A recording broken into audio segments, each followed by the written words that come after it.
What do you do when the man you thought was your soulmate betrays you in the worst way, right before the wedding you spent years planning? My name is Emily Adams, and I'm 24 years old. I had been in a relationship with David Miller, the man I thought was my soulmate, for 6 years. In April 2024, David proposed, and I was over the moon. We had set our wedding date for May 2025, a date that was significant to us, marking the anniversary of when we first met. It felt like everything was falling into place perfectly, but I had no idea that I was walking into heartbreak. The excitement of planning our wedding took over my life. I started working on the details in July 2024, choosing a light blue and white theme for our spring ceremony. I spent hours on Pinterest, creating mood boards, and dreaming about our special day. I'd send David my ideas for caterers, florists, and venues, and his responses were always the same: short, dismissive, and uninterested. "Looks good," he'd say, or just send a thumbs-up emoji. I told myself that he was busy with work and that he trusted me to plan our dream wedding. Deep down, I should have noticed that something was off. David's lack of involvement wasn't just about the wedding. It became apparent in other aspects of our relationship. His mother, Karen, had a constant presence in our lives. David, being an only child, was incredibly close to her. At first, I thought it was a sign of his caring, family-oriented nature, but as time passed, I began to feel suffocated. He called her multiple times a day for advice on everything, from what to eat for lunch to important decisions that should have been made between the two of us.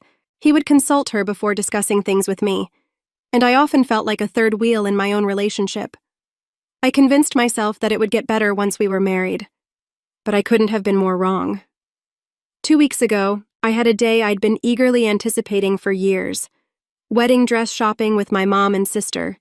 It was supposed to be a magical experience, one that I would remember fondly forever. We visited several boutiques, trying on dress after dress, and then I found the one. It was beautiful, elegant, timeless, and made me feel like a princess. Tears filled my eyes as I looked in the mirror, imagining myself walking down the aisle. My mom and sister were overjoyed, admiring how beautiful I looked. I couldn't wait to share this moment with David. I sent him a picture of me in the dress, hoping he'd share in my excitement. He replied, "It looks beautiful." And for a moment, I felt a sense of happiness wash over me. What I didn't know was that David had immediately shown the picture to his mother, setting off a chain of events that would shatter my dream. Karen saw the dress and was furious. She called me repeatedly while I was still out, but I didn't answer, thinking it could wait. When I arrived home later that day, filled with joy and excitement, I was met with a cold reality. Karen had let herself into our house with the spare key we'd given her for emergencies. She was sitting on the couch, waiting for me, her face twisted with anger. The joy I felt vanished in an instant. As soon as I walked in, Karen stood up, her voice sharp. "You lied to me!" she shouted. Confused, I asked her what she meant. Karen accused me of promising years ago that I would wear her old wedding dress, a dress that was outdated and honestly looked like it belonged in a museum. I was stunned. I didn't remember making such a promise, and even if I had made a passing comment years ago, it wasn't a binding agreement. But Karen didn't care. She called me a liar and told me I didn't deserve to marry her son. Her words were like daggers, and I stood there, shocked and hurt, unable to respond. And then it happened. David walked into the room, and before I could say anything, he slapped me across the face. The sharp sound of the slap echoed in the room, and I stood there in disbelief. The pain wasn't just physical, it was the emotional betrayal that hurt the most. My face burned from the impact and the humiliation of being struck by someone I trusted and loved. David's eyes were filled with anger as he stormed out of the house, leaving me there, shocked and heartbroken. I stood there for a moment, my head spinning, trying to process what had just happened. The violence, the humiliation, and the betrayal all hit me at once. My life, my dreams, everything had crumbled in an instant. David had not only betrayed me emotionally, but he had also physically struck me. The man I thought was my partner, the one I was supposed to marry, had just shown me who he really was. And I knew then that everything had changed forever. I kept looking around for David, hoping he would show up and defend me, but he was nowhere to be found. I tried to reason with Karen, but she refused to listen. Her voice grew louder, and her accusations became harsher. Eventually, I couldn't take it anymore. I walked to my room feeling humiliated and defeated. Even with the door closed, I could still hear her shouting. After what felt like an eternity, I finally heard the front door slam. Moments later, David came into our room, acting as though he had no idea what had happened. He asked me why his mother was so upset, as if he hadn't heard her yelling from wherever he'd been hiding. I felt a surge of frustration and disbelief. I explained everything, hoping he would take my side and comfort me, but instead, he sighed and started defending his mother. David claimed that when we first started dating 6 years ago, I had admired his mother's dress and said I'd love to wear it. Maybe I had made a polite comment back then, but to promise I'd actually wear it on my wedding day? Absolutely not. Still, David insisted that I was being unreasonable and that his mother had a right to feel hurt. I went to bed that night feeling completely alone, my heart heavy with disappointment. That night I lay in bed, replaying every detail of the argument and wondering how everything had gone so wrong. The man I had loved and trusted for 6 years had chosen to stand by his mother, even when she was clearly in the wrong. I tossed and turned, feeling a growing sense of unease and heartbreak. I thought about all the sacrifices I had made, all the times I had put his family's needs before mine. And for what? To be treated like a liar and an outsider in my own relationship? The next morning, I woke up to an avalanche of text messages from Karen. Each one felt like a dagger filled with accusations and insults. She called me selfish and ungrateful, saying I wasn't worthy of marrying her precious son. Tears stung my eyes as I read through her hateful words. I couldn't believe that someone I had tried so hard to please could turn on me like this. I showed the messages to David, hoping he would see how hurtful and cruel his mother was being. But instead of supporting me, he brushed it off. "She's probably just hurt that you don't want to wear her dress," he said dismissively. "Just give her some time to calm down." I couldn't believe what I was hearing. Karen wasn't just hurt. She was actively trying to sabotage our engagement and paint me as the villain. I felt a surge of anger and frustration. It wasn't about the dress anymore. It was about respect and support. It was about having a partner who would stand up for me, who would put our relationship first, and it was painfully clear that David was not that partner. I tried to make David understand. I explained that this was our wedding day, and I should feel beautiful and comfortable in the dress I had chosen for myself. I even proposed several compromises, wearing a piece of Karen's jewelry or incorporating fabric from her old dress into my veil, but none of it was enough. David remained resolute, insisting that I wear the entire dress or risk being seen as ungrateful. It was either all or nothing for him and his mother, and I was beginning to feel like there was no place for me in this equation. The days that followed were filled with tension. Karen continued her relentless campaign against me, sending hurtful messages and reaching out to some of my friends in an attempt to turn them against me. David did nothing to stop her. In fact, he seemed to agree with her more and more, making me feel like I was the unreasonable one, the problem. I started to feel like I was going crazy, wondering if I was wrong for wanting to wear my own dress on my wedding day. Then came the moment that shattered everything. The tension between David and me had reached a boiling point, and I knew we needed to have a serious conversation, one that would determine whether our relationship was even worth saving. I waited until he came home one evening, determined to make him see my side. We sat in the living room, and I poured my heart out, telling him how hurt I was, how unsupported I felt, and how his mother's constant interference was tearing us apart. I reminded him that this was supposed to be our wedding, not an opportunity for Karen to relive her glory days. But instead of listening, David grew defensive. "You're overreacting," he snapped. "This is about family. The wedding isn't just for us. It's for them, too." His words felt like a slap in the face, and I realized just how deep his loyalty to his mother ran. I tried to stay calm, but the frustration built up inside me. I finally asked, "David, are you marrying me or your mother?" Because right now, it feels like you're more committed to her than to us. That question was the breaking point. His face twisted in anger, and he started shouting, accusing me of being selfish and making a big deal out of nothing. My heart broke all over again. I told him that I was seriously reconsidering our engagement, and that I couldn't marry someone who wouldn't stand up for me. He dismissed my concerns as though I was throwing a tantrum. His indifference hurt more than I could ever explain. I tried to walk away, hoping to stop the argument before it got worse, but that's when everything escalated. David grabbed my arm, spun me around, and slapped me across the face. The force of the slap shocked me, leaving a stinging pain on my cheek and a deep sense of betrayal in my heart. I couldn't believe it. He had hit me. The man I thought I would marry had actually resorted to violence. Tears filled my eyes as I stood there in disbelief. He stormed out of the house, slamming the door behind him and retreating to his mother once again. I was left standing there, broken and numb. The physical pain of the slap was nothing compared to the emotional devastation. This was the final line he had crossed, and there was no going back.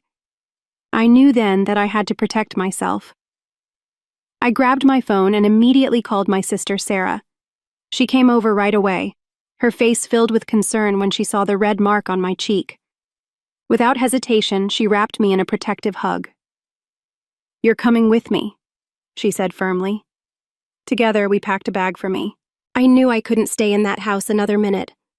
My relationship with David was over, and I was determined to make sure he never hurt me again. As we left, I felt a mix of relief and heartbreak, but deep down, I knew I was doing the right thing. The next morning, I knew what had to be done. With Sarah by my side, I went to the police station and filed for a restraining order against David. I provided photos of the red mark on my cheek and the messages from Karen that documented the toxic behavior I had endured for so long. The process was both empowering and heartbreaking. It felt surreal to be taking such drastic measures against someone I had once loved deeply, but I knew I had to protect myself. Once the paperwork was filed, I made the difficult but necessary calls to cancel the wedding. I reached out to the venue, explaining the situation, and to my surprise, they were understanding and compassionate. They allowed me to transfer the deposit to another event, which I decided to use for an early birthday party. It felt good to turn something painful into a celebration of my newfound freedom and strength. The caterer, however, was less accommodating, and I ended up losing part of the money, but at that point, I was just relieved to be free of the wedding drama. The engagement ring, a symbol that had once held so much hope, felt like a heavy burden. David had refused to take it back, claiming it was a gift. I didn't want to keep it, so I decided to sell it and donate the proceeds to a domestic violence shelter. It was a small way to turn something painful into something meaningful, and it gave me a sense of closure. Despite the restraining order, Karen wasn't done trying to control the narrative. She launched a smear campaign against me, using every social media platform she could to spread lies. She called me a selfish, ungrateful bride who had broken her son's heart and even reached out to some of my family members, hoping they would take her side. But my family and true friends saw through her manipulations and stood firmly by me. It was comforting to know that I had people in my corner who believed in me and supported my decision. David, on the other hand, was a mess. He swung between begging for forgiveness and blaming me for everything that had happened. He showed up unannounced at my new apartment one evening, tears streaming down his face, pleading with me to take him back. The sight of him, once so familiar and now so unwelcome, made my skin crawl. I had to threaten to call the police before he finally left, and it only solidified my resolve. There was no turning back. To find peace and move forward, I leaned on my support system more than ever. My parents, who were devastated when they learned everything that had happened, helped me move the last of my things out of the apartment I had shared with David. They also offered to cover any legal fees I might need, constantly reminding me that I wasn't alone. Some of my friends were incredibly supportive, but there were a few who didn't understand why I hadn't just gone along with things to keep the peace. Those friendships eventually became strained, but I realized it was for the best. This whole ordeal showed me who my true friends were, and I was better for it. As weeks went by, I slowly began to rebuild my life. What was supposed to be the venue for our wedding became the setting for an unexpected and beautiful birthday party. Surrounded by people who truly cared about me, I laughed, danced, and felt a lightness I hadn't experienced in years. The joy and laughter that filled the room were reminders of my newfound strength and the freedom I had fought for. It wasn't just a party, it was a moment of healing, and I would never forget it. Sarah and I also made the most of what was supposed to be my honeymoon. We traveled to Paris, a place I had always dreamed of visiting. It wasn't the romantic escape I had imagined, but it turned into an unforgettable adventure with my sister. We explored the city's charming streets, indulged in delicious French food, and had deep, meaningful conversations that reminded me of the importance of self-love and sisterhood. It was exactly what I needed, a celebration of resilience and love in a way that was uniquely meaningful.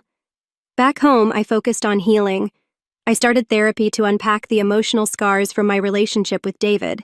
Confronting the red flags I had ignored, the compromises I had made, and the sense of self-worth I had lost was difficult, but each session helped me better understand myself. I learned how to trust my instincts, set boundaries, and recognize my value.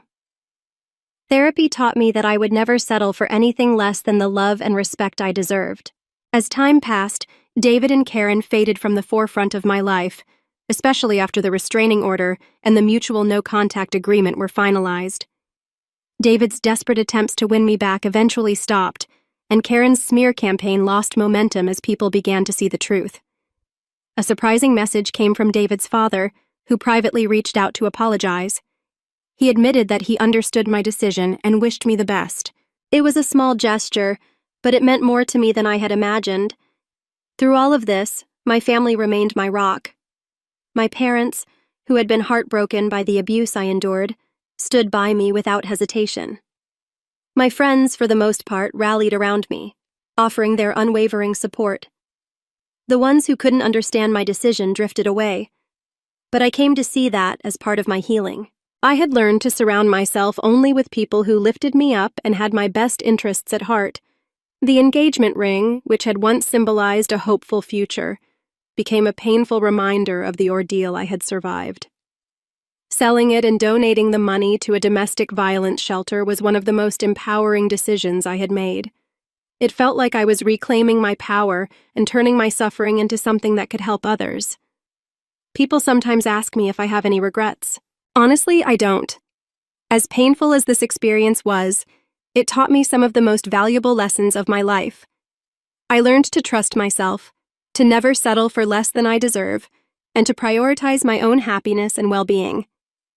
I'm not ready to start dating again, but when I am, I'll approach relationships with a clearer understanding of what I want and need.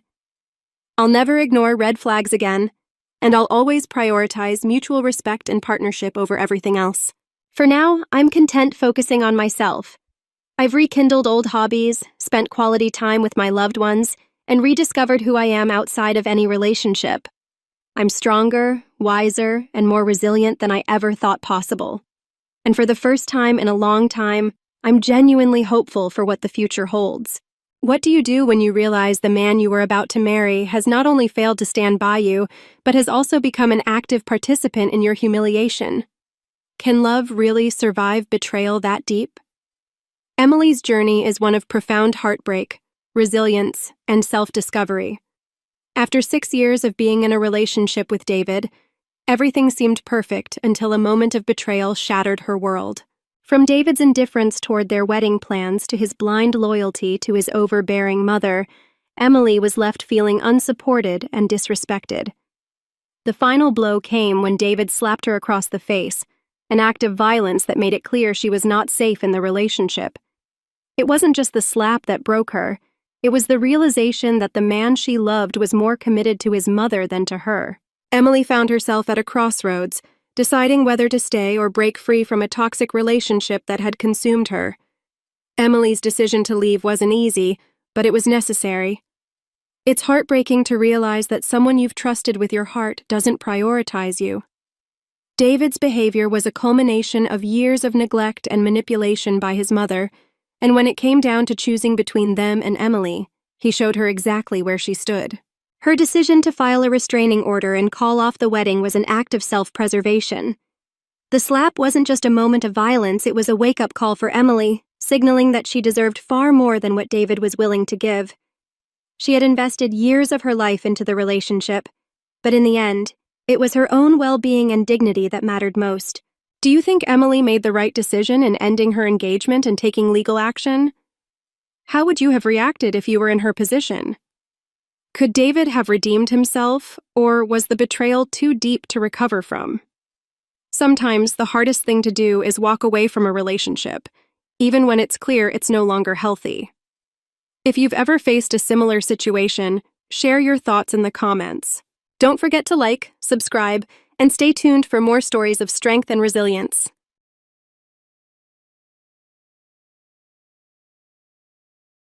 The letter trembled in my hands as I stared at Joshua's familiar handwriting.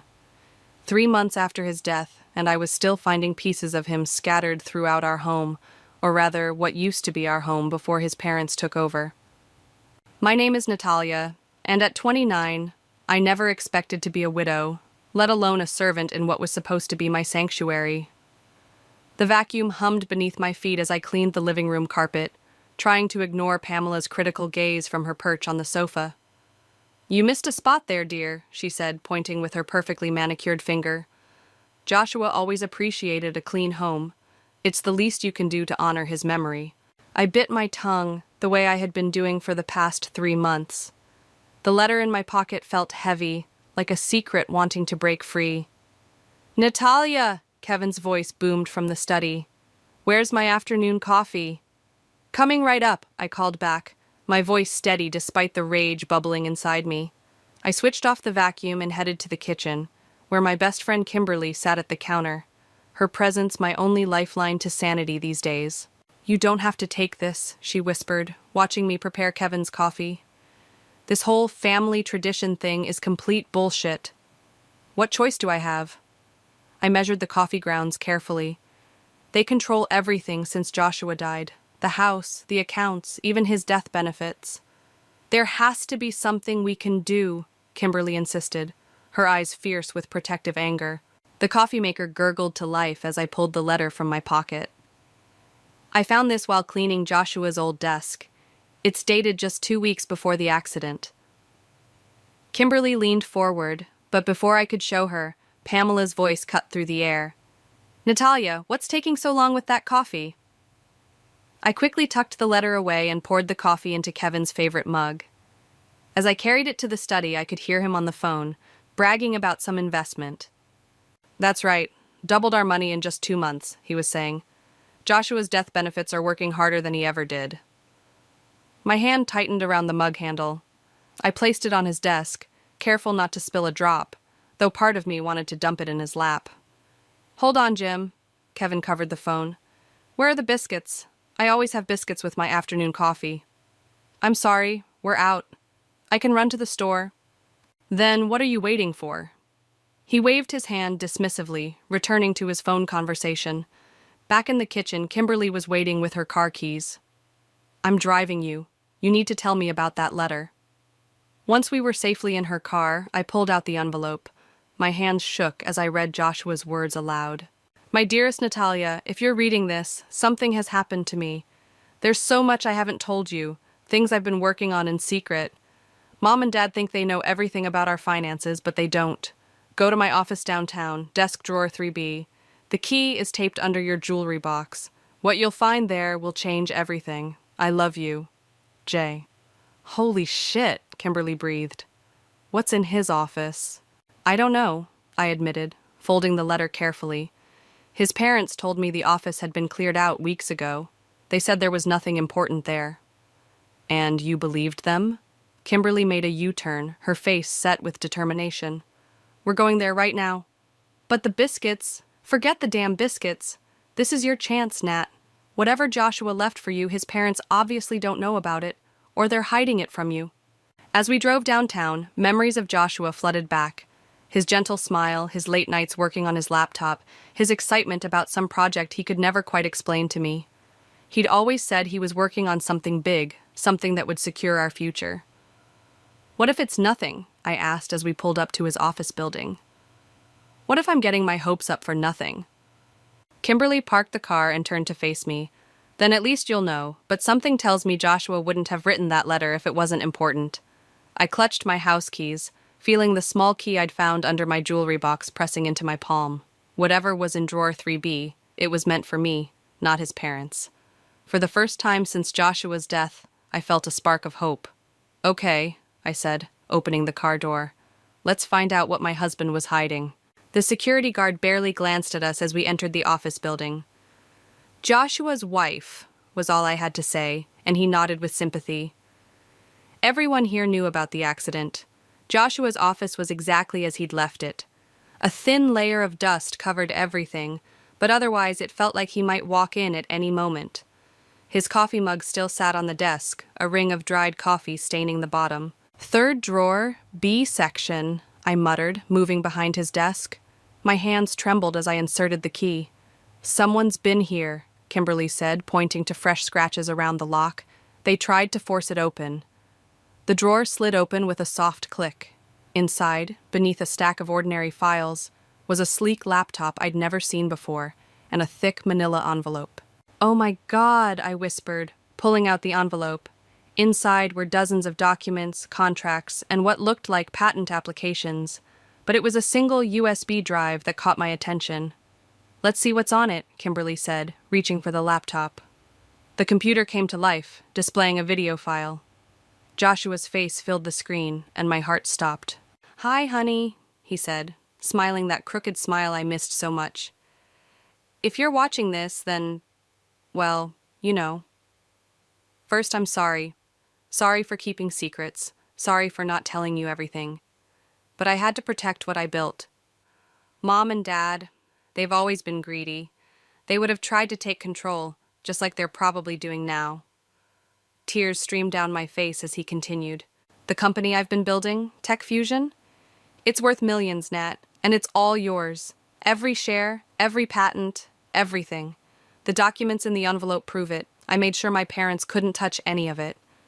"Holy shit," Kimberly breathed, scanning through the papers. "Nat, these are real. These are legitimate corporate documents." Joshua's voice grew serious. "Mom and Dad think they know everything about our finances, but this was my secret, my gift to you. Contact Brian. Yes, I know we haven't spoken to my brother in years, but he's different now. He's a corporate lawyer, and he'll help you handle everything." The video ended, and I sat there, stunned. Kimberly was already on her phone. "Brian's firm is only 20 minutes from here," she said. "I'm calling them now." An hour later, we sat in a sleek conference room, facing Joshua's brother Brian. The years had been kind to him. He looked more polished than I remembered, but his eyes were still kind. "Joshua reached out to me 6 months ago," Brian said, examining the documents. "He wanted everything ironclad, protected from our parents. These documents are legitimate, Natalia. You own Tech Fusion outright."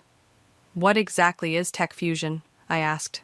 "A revolutionary AI security system.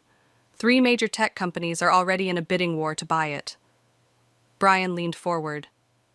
"We're talking serious money here, Natalia. Life-changing money." My phone buzzed. Another angry text from Pamela about the biscuits. I ignored it. "How much?" I asked. "Initial offers are around 30 million, but we could get more." The room spun. Kimberly grabbed my hand, steadying me. "Mom and Dad," I said. "They can't know, not yet." Brian's expression darkened. "They've been horrible to you, haven't they?" "Joshua warned me they might be."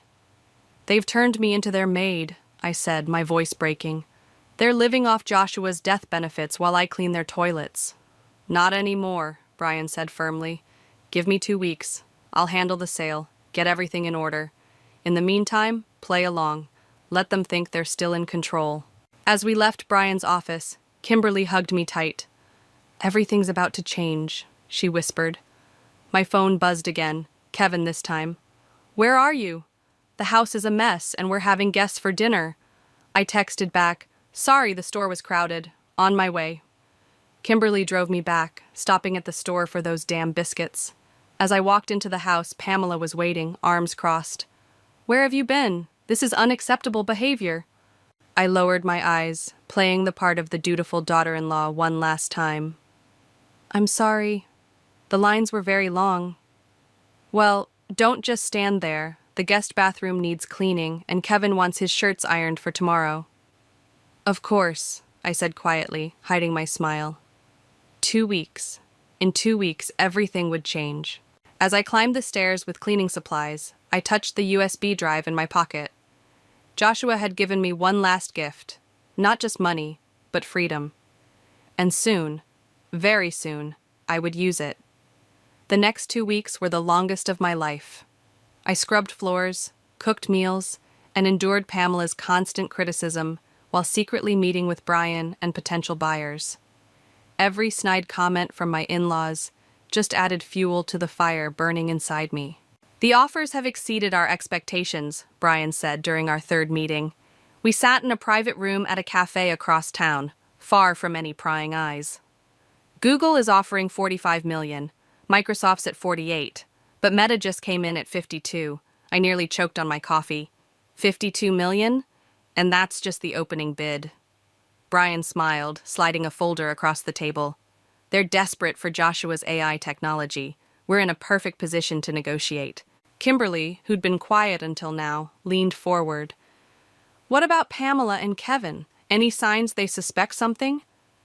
They're too busy planning their cruise, I said bitterly. This morning, Pamela made me help her shop for new swimsuits while telling me how lucky I am to have such generous in-laws who let me live with them. Speaking of which, Brian said, his expression turning serious, I did some digging into their finances. They've been making extremely risky investments with Joshua's death benefits. They're one bad trade away from losing everything. A knock at the door made us all jump. A woman in a sharp business suit entered, followed by 2 men in similar attire. Ms. Natalia? She extended her hand. I'm Sarah from Meta. These are our chief technology officers. We'd love to discuss tech fusion in detail. The next hour was a blur of technical terms and negotiations. The Meta team was clearly impressed by Joshua's work, and their enthusiasm showed in their final offer. 60 million, Sarah said finally, plus royalties on any future developments using the core technology. Brian squeezed my hand under the table, our agreed signal that this was a good deal. I took a deep breath. I accept. Papers were signed, hands were shaken, and just like that, I was a millionaire. As the Meta team left, I sat there, stunned. You did it, Kimberly whispered, hugging me tight. You actually did it. We need to move fast, Brian said, already on his phone. I'm having the money transferred to secure accounts. We should have everything in place by tomorrow. My phone buzzed, Kevin calling. I answered, keeping my voice meek. Where are you? The gutters need cleaning before the rain starts. I'll be right there, I said, fighting to keep the satisfaction out of my voice. Just finishing up some errands. When I got home, Pamela was in the kitchen, going through travel brochures. Oh good, you're back. The windows need washing and we're having the Hendersons over for dinner. I want everything perfect. Of course, I said, heading upstairs to change into my cleaning clothes. As I passed Kevin's study, I heard him arguing on the phone. What do you mean the investment failed? That was our cruise money. He paused, listening. No, you don't understand. That was everything we had. I smiled to myself as I pulled on my old t-shirt. Perfect timing. That evening, as I served dinner to Pamela, Kevin, and their friends, I could see the strain on my in-laws' faces. Kevin barely touched his food, while Pamela's laugh was just a bit too loud, too forced. After the guests left, I was cleaning up when Kevin called me into his study. Pamela was there too, looking worried. Natalia, dear, Pamela began, her voice sickly sweet. We've been thinking, you've been such a help to us these past months. Such a good daughter-in-law. We've had some unexpected financial setbacks, Kevin added, looking uncomfortable. Perhaps it's time we discussed a more formal arrangement for your services. My services? I kept my face neutral, though my heart was racing. Yes, well, we thought we could offer you a small salary, in exchange for continuing to help around the house. I pretended to consider it. That's very kind of you. Actually, I've been meaning to talk to you both about changes, too. Changes? Pamela's smile faltered. Yes, I said, pulling out my phone. I just need to make a quick call first. Brian, could you come over now? Yes, it's time. Brian? Kevin's face reddened. What does my son have to do with this? I smiled, feeling the power shift in the room. Everything, I said softly. He has everything to do with this. The doorbell rang, and for the first time since Joshua's death, I saw fear in Pamela's eyes. Brian strode into the study with the confidence of a man who knew he held all the cards. Behind him, Kimberly entered quietly, phone in hand, ready to record everything. What's the meaning of this? Kevin demanded, rising from his chair. Sit down, Dad, Brian said coldly. You'll want to be sitting for this. I moved to stand beside Brian, straightening my back. No more hunching, no more submissive posture. Pamela must have sensed the shift because she reached for Kevin's hand. 3 months, I said, my voice steady. 3 months you've treated me like a servant in my own home. 3 months you've lived off Joshua's death benefits while making me clean your toilets. Now see here, Kevin started, but Brian cut him off. No, you see here. He pulled out a tablet, sliding it across the desk. Your investment accounts. Notice anything interesting? Kevin's face went pale as he scrolled through the numbers. Pamela leaned in, gasping. That's impossible, she whispered. The margins account. Wiped out, Brian confirmed. Every penny of Joshua's death benefits gone, but that's not even the best part. He looked at me, nodding. Joshua left me something, I said, enjoying the way they both flinched at their son's name. Something you didn't know about, something you couldn't steal. Tech fusion, I continued, watching recognition dawn in Kevin's eyes. Ring any bells? The company you thought was just Joshua's little hobby? No, Kevin breathed. Yes, I smiled. I sold it today. To Meta, for $60 million. Pamela's coffee cup slipped from her hand, shattering on the hardwood floor. Nobody moved to clean it up. You're lying, she said, but her voice trembled. Kimberly stepped forward, holding up her phone. It's all on video. The negotiations, the sale, everything. Would you like to see? This is our house, Kevin sputtered, his face turning red. We control... Actually, Brian interrupted, producing another document. This house is in Joshua and Natalia's names. Your names aren't on any of the paperwork. Never were. But the mortgage payments, Pamela began, were made from Joshua's accounts, I finished. Accounts that I now control. Kevin stood up so fast his chair toppled backward. You ungrateful little... Careful, Dad, Brian warned. Everything's being recorded. And I'm sure the media would love to hear how you treated your widowed daughter-in-law. Silence fell over the room. I could hear the clock ticking, marking each second of their world crumbling around them. What do you want? Pamela finally asked, her voice small. I walked over to the window, looking out at the garden I'd been forced to maintain. I want you to know how it feels, to be helpless, to depend on someone else's mercy. You're throwing us out? Kevin's anger had turned to fear. No, I said, turning back to face them. I'm offering you jobs. Brian handed them each a contract, house manager positions, room, board, and a small salary in exchange for maintaining the property. You want us to be your servants? Pamela's voice rose in disbelief. I want you to understand consequences, I corrected her. You have 2 choices. Sign the contracts and stay on as paid staff, or leave now with nothing.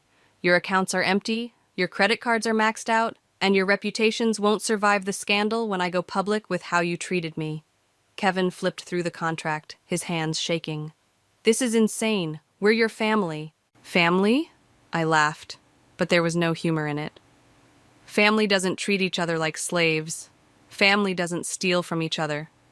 You stopped being family the day you turned me into your maid. How long? Pamela whispered, staring at the contract. 1 year, I said. Consider it a learning experience. Kevin slumped in his chair, defeated. We don't have a choice, do we? There's always a choice, Brian said. Just like you chose to treat Natalia the way you did. Kimberly stepped forward, placing 2 pens on the desk.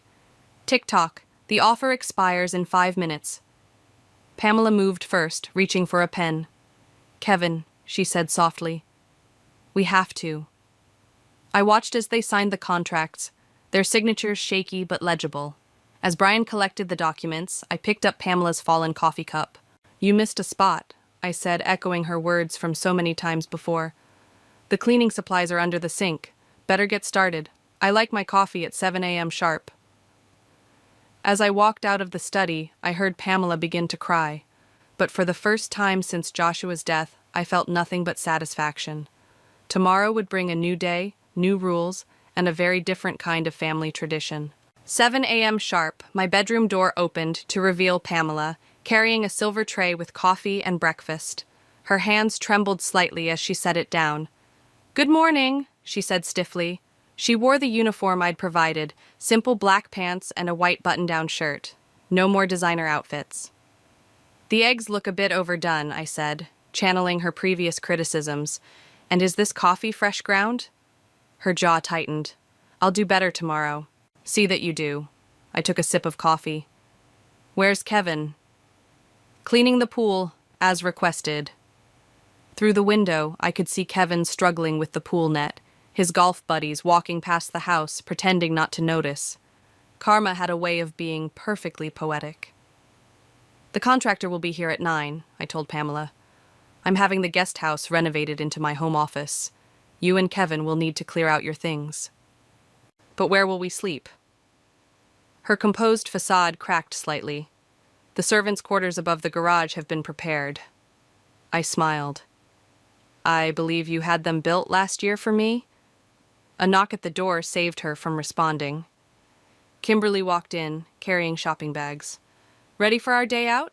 She asked, deliberately ignoring Pamela. Just let me finish breakfast.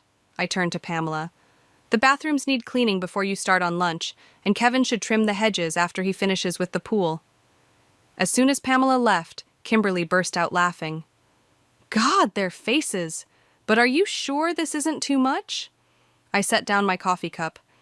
You didn't see how they treated me those first weeks after Joshua died, when I was still in shock, grieving. Pamela actually timed my bathroom breaks. Speaking of bathrooms, Kimberly said, wait until you see what I bought for your master bath renovation. Pure luxury. We spent the morning with contractors and designers, planning the house's transformation. I wanted every trace of Pamela's taste erased, every room reimagined. By lunch, the plans were set.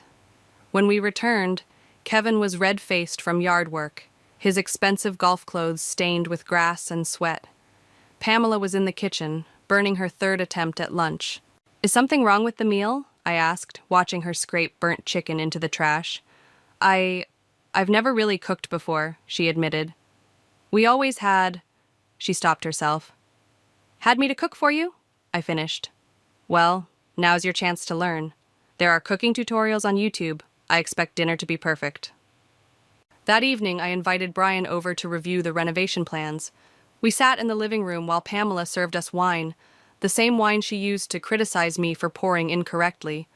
The contractors start tomorrow, I told him. Full renovation, top to bottom. Mom, Brian called out as Pamela turned to leave. The wine glass isn't filled to the proper level. Remember how you always insisted on perfect pours? Pamela's hands shook as she topped off his glass. Have they said anything? Brian asked after she left. About Joshua? About how they treated you? Not yet. I swirled the wine in my glass. But it's only been a day. A crash from the kitchen interrupted us. We found Kevin helping Pamela clean up a dropped casserole dish, both of them on their knees picking up pieces. I'm sorry, Pamela said quickly. I'll make something else. No, I said, watching them. Order pizza, but it comes out of your salary. Later that night, as I got ready for bed, I heard them moving their things to the garage apartment. Their muffled arguments drifted through the walls, Pamela crying, Kevin trying to quiet her. My phone buzzed with a text from an unknown number. When I opened it, my heart skipped a beat. It was from a dating app I'd installed earlier that week. Hi, I'm Ronald. Your profile caught my eye.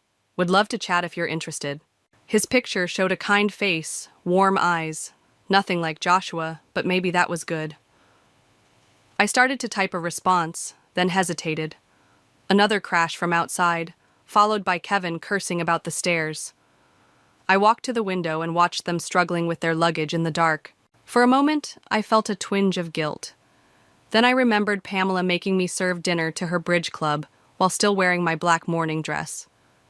Kevin forcing me to wash his car in the rain because he had an important meeting the next day. I looked back at my phone, at Ronald's smiling face, and typed, "Hi, Ronald. I'd love to chat." From below, I heard Pamela's voice.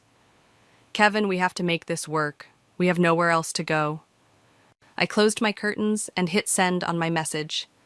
Tomorrow would bring more changes, more renovation plans, more shifts in power. But for now, I had reclaimed my space, my dignity, and maybe, just maybe, a chance at happiness. 2 weeks into the renovation, I sat across from Ronald at a quiet Italian restaurant, trying not to compare him to Joshua. He was different, softer around the edges, with laugh lines around his eyes, and a gentle way of speaking that put me at ease. "So," he said, refilling my wine glass, "you mentioned you're renovating your house?" "Complete overhaul," I smiled. "My in-laws had interesting taste." "Had?" "They still live with me, actually. They work as my house managers now." I watched his reaction carefully. Ronald raised an eyebrow. "That sounds like there's quite a story there." "You have no idea." My phone buzzed, a text from Pamela asking about tomorrow's menu. I ignored it. "I'd love to hear it sometime," he said, not pushing. "When you're ready." Before I could respond, a familiar voice cut through the restaurant's quiet atmosphere. "Natalia, is that you?" I turned to see Kevin's golf buddy Thomas and his wife approaching our table. Their faces showed a mix of curiosity and barely concealed glee at catching me on a date. "Hello, Thomas," I said calmly. "Yes, I'm having dinner with Ronald." "Ronald, these are old family friends." "Oh, how lovely," Thomas's wife cooed with fake sympathy. "It's so good to see you moving on. And how are Pamela and Kevin enjoying their new position?" "They're adapting," I said firmly. "Though I'm sure you already knew that, since you haven't returned their calls or invited them to golf lately." Thomas's smile faltered. They made their excuses and hurried away. "Okay," Ronald said after they left. "Now I really need to hear this story." Back at the house, the renovation crews had finished for the day. The place was transforming. Gone were Pamela's awful floral wallpapers and Kevin's dark wood paneling. In their place, clean lines and bright spaces emerged. "Coffee?" I offered Ronald as we walked through the foyer. "I'd love some." We headed to the kitchen, where we found Pamela organizing the pantry. She straightened up quickly when she saw us. "Would you make us coffee, please?" I asked her. "And some of those cookies you baked earlier?" "Of course," she said quietly, avoiding Ronald's curious gaze. As she worked, I gave Ronald the tour, showing him the changes in progress. When we reached Joshua's old study, soon to be my new library, he stopped at a photo on the wall. "Is this your late husband?" "Yes," I said softly. "That's Joshua." "He had kind eyes," Ronald observed. Before I could respond, Kevin appeared in the doorway. "The evening maintenance is complete," he reported stiffly. "Will there be anything else?" "No, thank you. You and Pamela can retire for the evening." After they left, Ronald turned to me. "That was your father-in-law, the same man who used to make you clean his pool? Kimberly told you?" He nodded. "Some of it. She's protective of you." We settled in the living room with our coffee. Through the window, I could see lights on in the garage apartment where Pamela and Kevin now lived. "They were cruel to me," I said finally. "After Joshua died, they took everything, made me their servant. Now they're learning how that feels." "And how does it feel, getting your revenge?" I considered his question. "Honestly, sometimes I feel powerful, sometimes I feel guilty. Mostly I feel tired." "Revenge is exhausting," he said, taking my hand. "Trust me, I know. My ex-wife cheated on me with my best friend. I spent 2 years making their lives miserable through mutual friends and social media before I realized I was only hurting myself." "What did you do?" "I let go. Not for them. They didn't deserve forgiveness. I did it for me." A crash from the kitchen interrupted us. We found Pamela cleaning up a broken coffee cup. tears streaming down her face. "I'm sorry," she kept saying. "I'm so sorry." Something in her voice was different. This wasn't about the cup.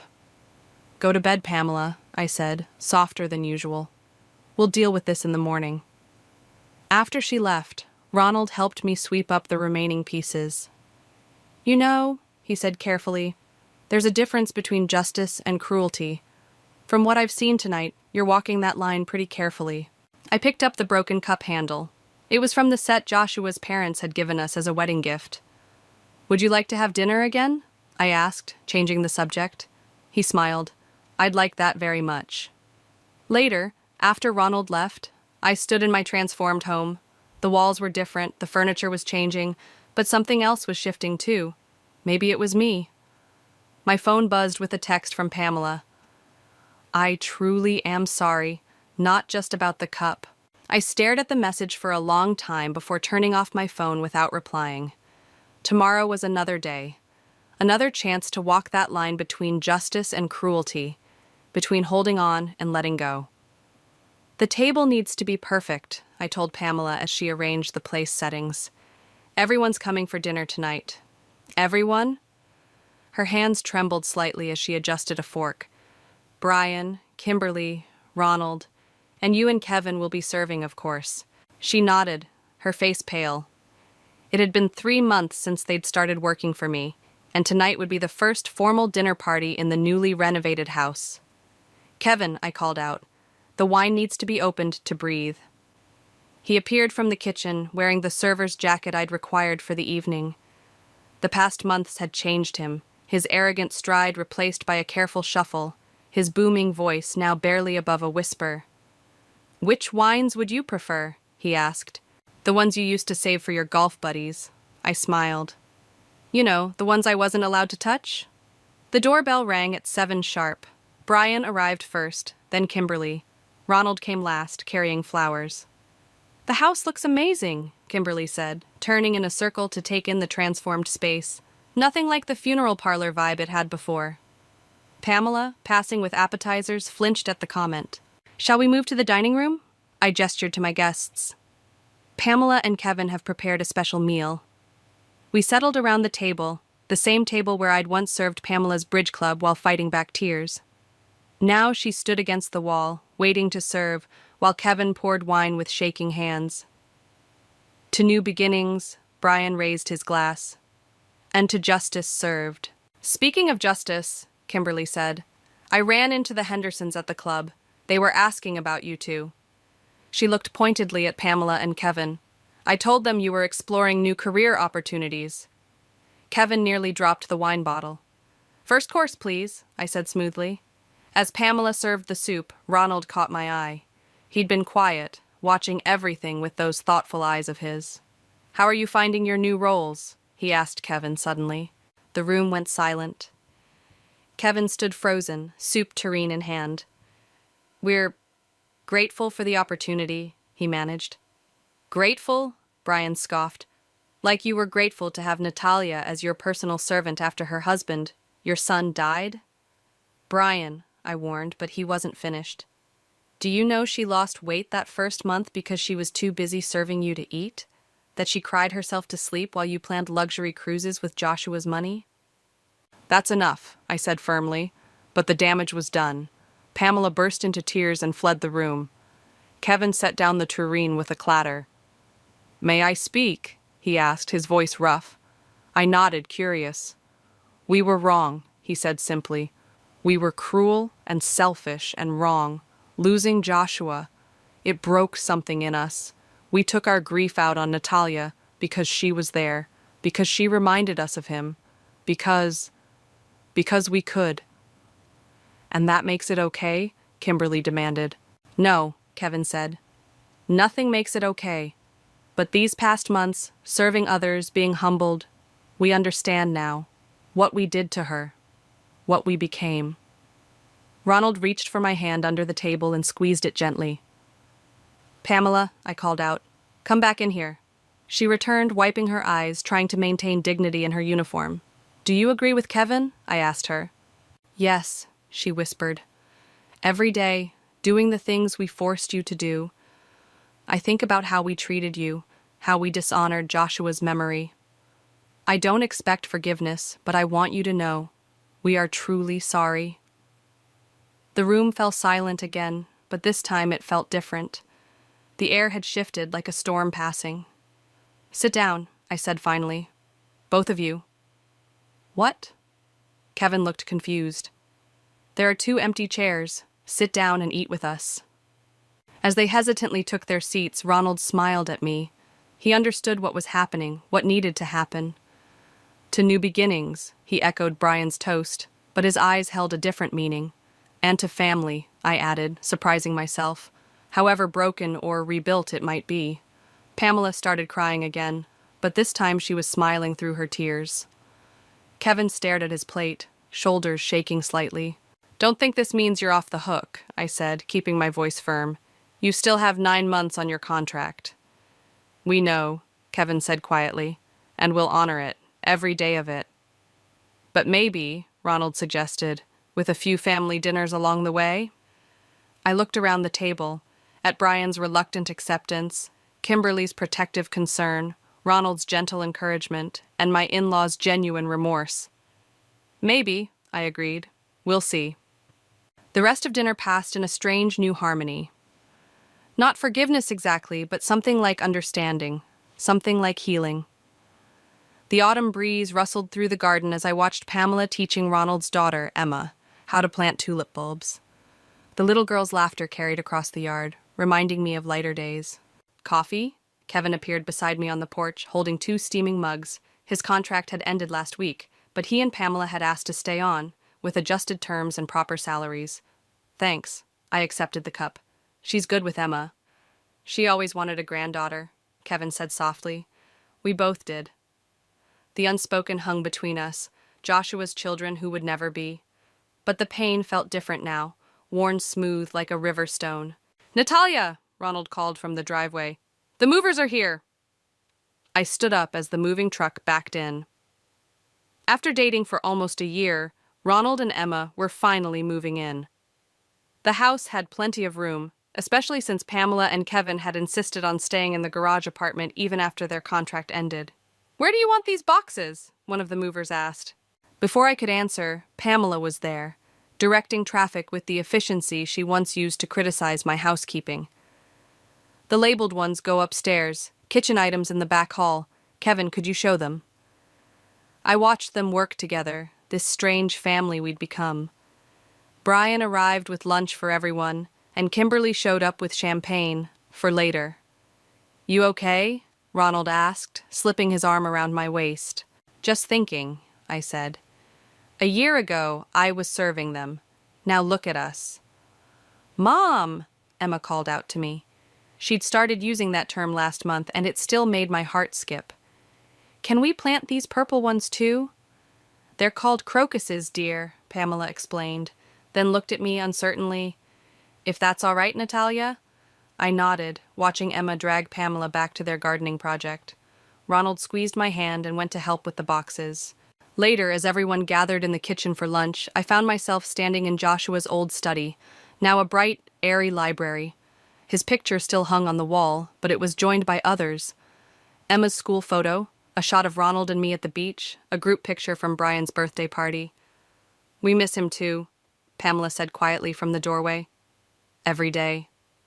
"I know," I turned to face her. "He would have loved Emma." "Natalia." She stepped into the room, wringing her hands the way she did when nervous. "Kevin and I have been talking. We want to give you something." She pulled out an envelope. Inside was a deed. They were signing their old house over to me. "We can't change what we did," she said, her voice breaking. "But we can try to make things right. Sell it, keep it, whatever you want. It's yours." I stared at the paper, remembering all the pain, the anger, the sweet taste of revenge that had turned bitter in my mouth. "Keep it," I said finally. "But use it for something good. Maybe a shelter for widows who don't have anywhere else to go." Pamela's eyes filled with tears. "You're a better person than we ever were." "No," I shook my head. "I'm just tired of holding on to hurt." "Cake time!" Emma burst into the room. "Mom, Ronald says we can't cut it without you." In the kitchen, everyone had gathered around a cake decorated with a simple, "Welcome home." Kevin was attempting to open the champagne while Brian teased him about his technique. Kimberly and Ronald were arguing good-naturedly about furniture placement. "Speech!" Brian called out as I entered. I looked around at these people, my people, the family I'd lost, the family I'd found, the family I'd built from the ashes of grief and revenge. "A year ago," I began, "I thought family was about power, about who controlled whom. I wanted revenge, and I got it. But somewhere along the way, I learned that real family isn't about power at all. It's about growth, about change, about learning to be better than we were yesterday." "Hear, hear!" Brian raised his glass. "To family," Ronald said, pulling me close. "To family," everyone echoed. Emma tugged at my sleeve. "Can we cut the cake now?" Laughter filled the kitchen, real laughter, not the strained kind from before. As I cut the first slice, I caught Pamela's eye. She nodded slightly, understanding passing between us. We'd never forget the past, but we'd chosen not to be imprisoned by it. "Mom," Emma said seriously, "Grandma Pamela says we can plant a whole rainbow of flowers in spring." "Grandma Pamela?" I raised an eyebrow at Pamela, who looked terrified I might object. "A whole rainbow sounds perfect," I said, and watched joy bloom across both their faces. This, I realized, was better than revenge. This was redemption. This was peace.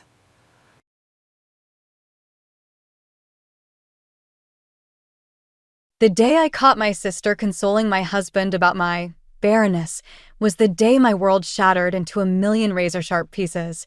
I stood frozen in our hallway, my hands still gripping the shopping bags I'd brought home early from my grocery run, listening to their voices drift from our kitchen.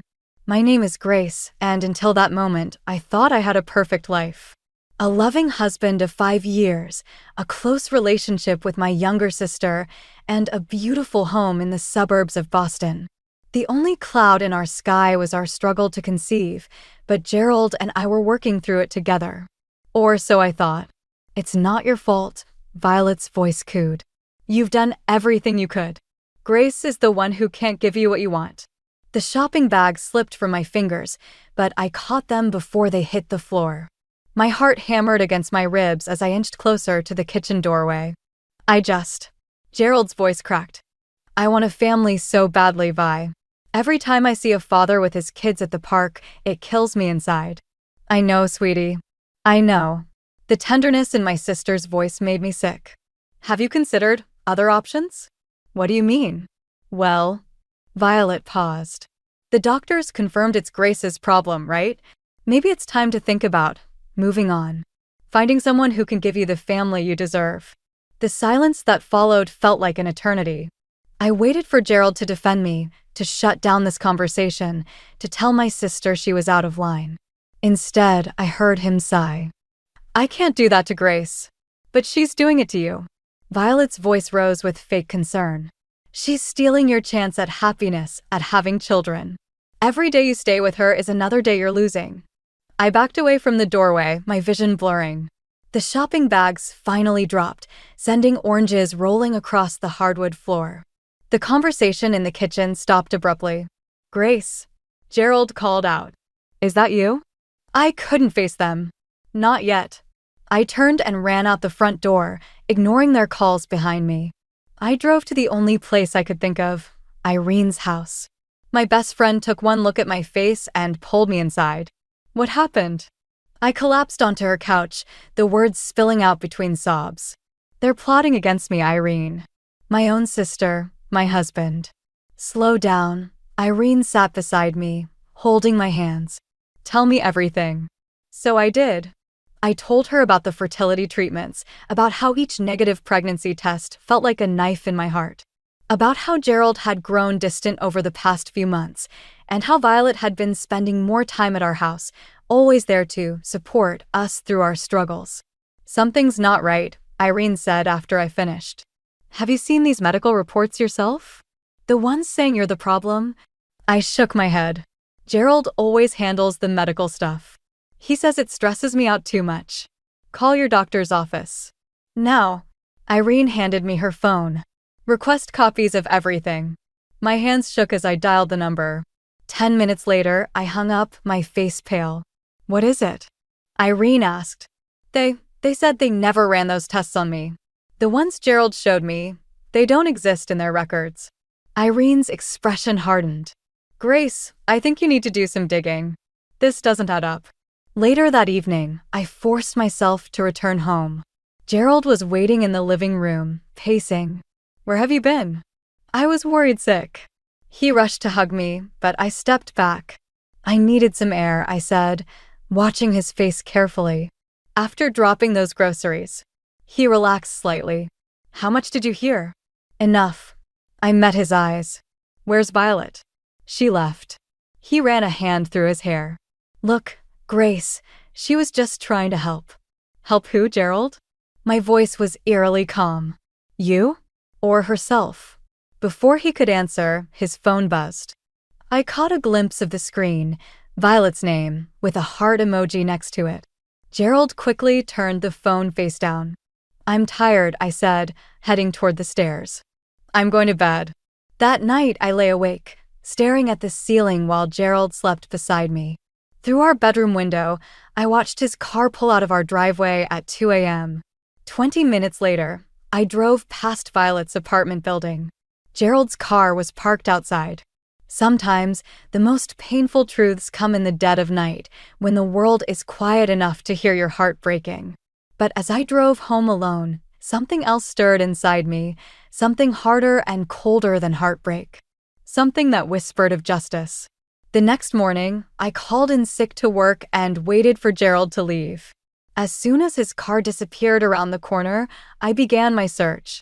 Our home office held 5 years of memories and secrets. Come on, I muttered, rifling through Gerald's desk drawers. Where are those medical reports? The bottom drawer was locked. I remembered the spare key Gerald kept taped under his desk, a habit from his forgetful college days. My hands trembled as I retrieved it. Inside, I found a manila folder labeled Fertility Clinic. The documents looked official at first glance, but something felt off. I snapped photos and texted them to Irene. My phone rang almost immediately. Grace, look at the letterhead, Irene said without greeting. The clinic's address is wrong. I just checked their website. What? And the doctor's signature. Dr. Harrison retired 2 years ago. These are fake. The room spun. I gripped the edge of the desk to steady myself. How would Gerald even? Wait, Irene cut in. Doesn't Violet work at a printing company? The pieces clicked into place. I remembered Violet bragging about her graphic design skills, about how she could replicate any document perfectly. At the time, I thought she was just proud of her work. My phone buzzed with another call. Gerald. I declined it and texted, working through lunch. Talk later. I dug deeper into the drawer and found a small notebook. Inside were dates, times, and locations, all meetings between Gerald and Violet going back months. Some entries had little hearts drawn next to them. Irene, I choked out. I need you to come over. Now. She arrived 15 minutes later with coffee and determination. We're getting to the bottom of this today. We spent the next hour documenting everything. The fake medical reports. The secret meetings. The suspicious bank transfers to Violet's account labeled consulting fees. Look at this, Irene pointed to a receipt. Gerald had his own fertility tests done at a different clinic. 3 months ago. I called the clinic, putting on my best professional voice. Hi, this is Dr. Walker's office. We need to verify some test results for Gerald. There seems to be a discrepancy in our records. The receptionist was helpful, too helpful. Oh yes, poor Mr. Gerald. Such a difficult diagnosis. Complete azoospermia. He'll never be able to father children naturally. Did he not follow up with a genetic counselor as recommended? My hand covered my mouth to stifle a gasp.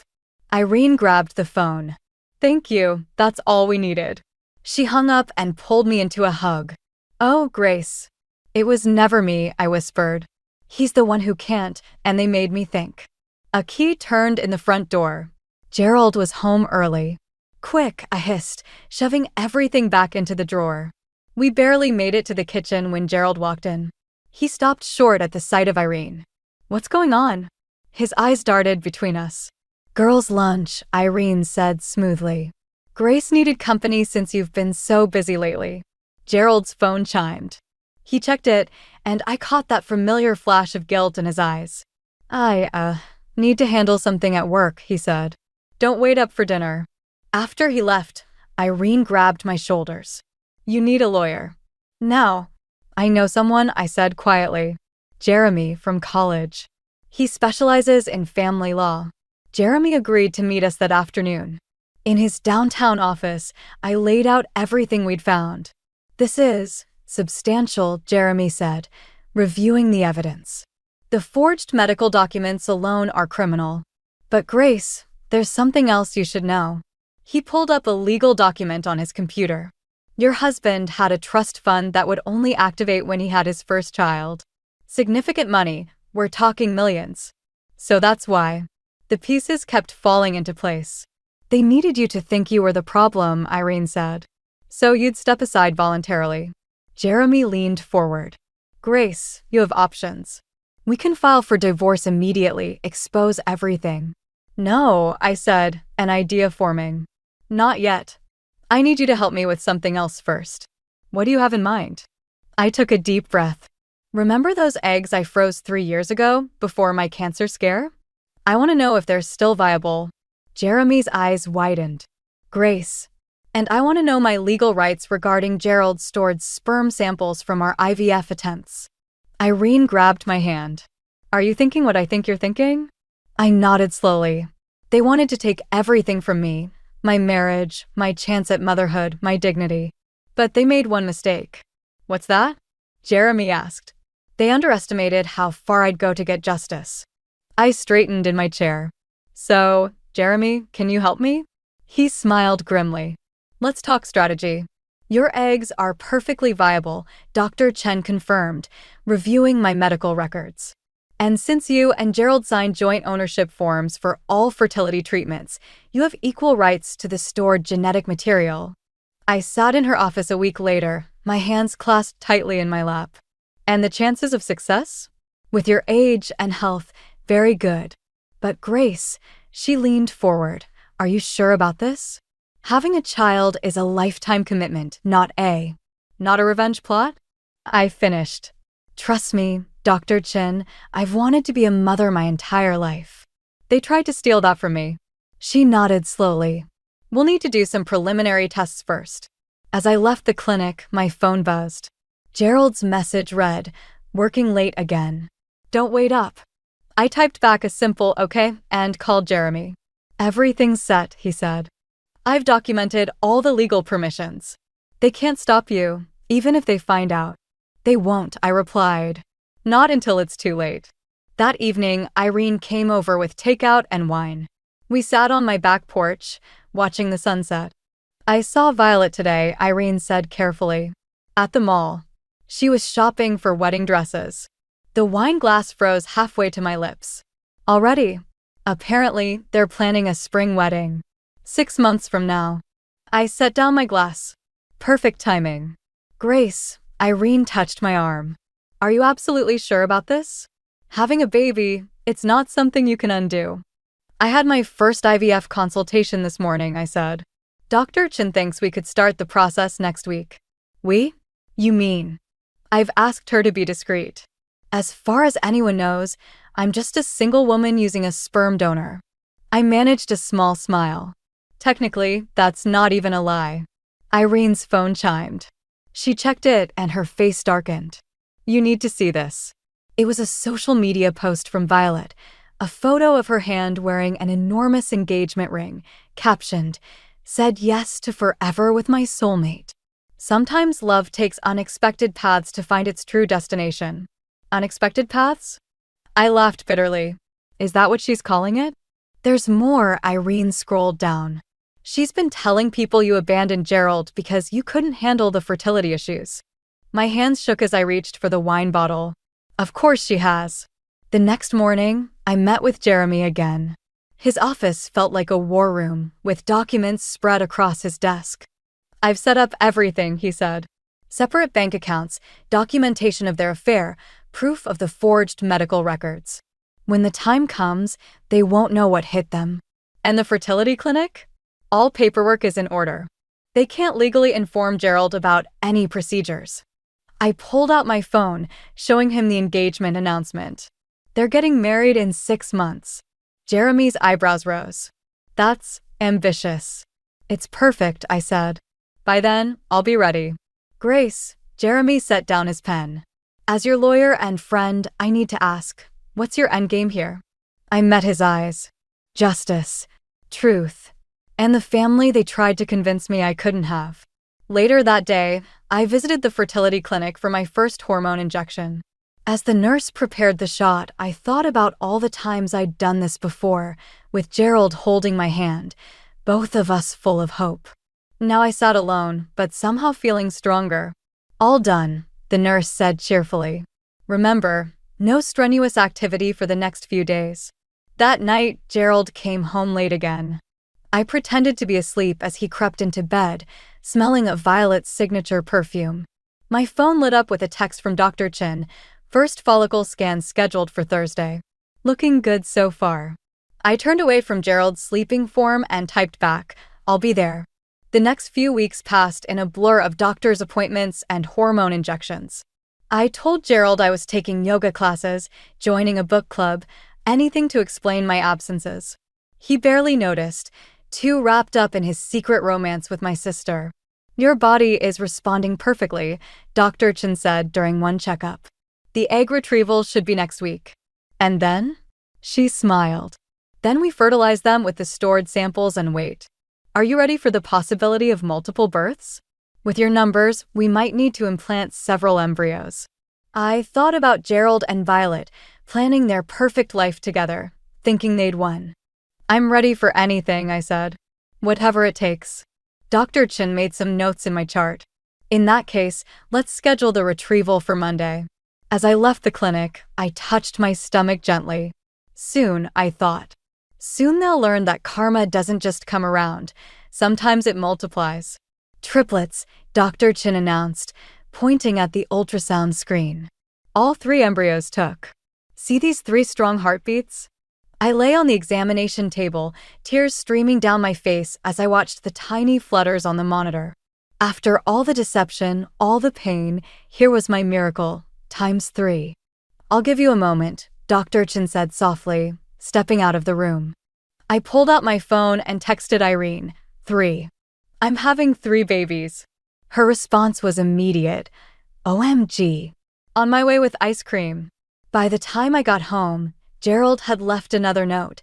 Weekend business trip with the partners. Back Sunday. I knew he was really at a romantic getaway with Violet. They'd gotten bolder lately, not even trying to hide their meetings anymore. Irene arrived with 3 pints of ice cream. 1 for each baby. I'm going to get so fat, I laughed, already showing at 12 weeks.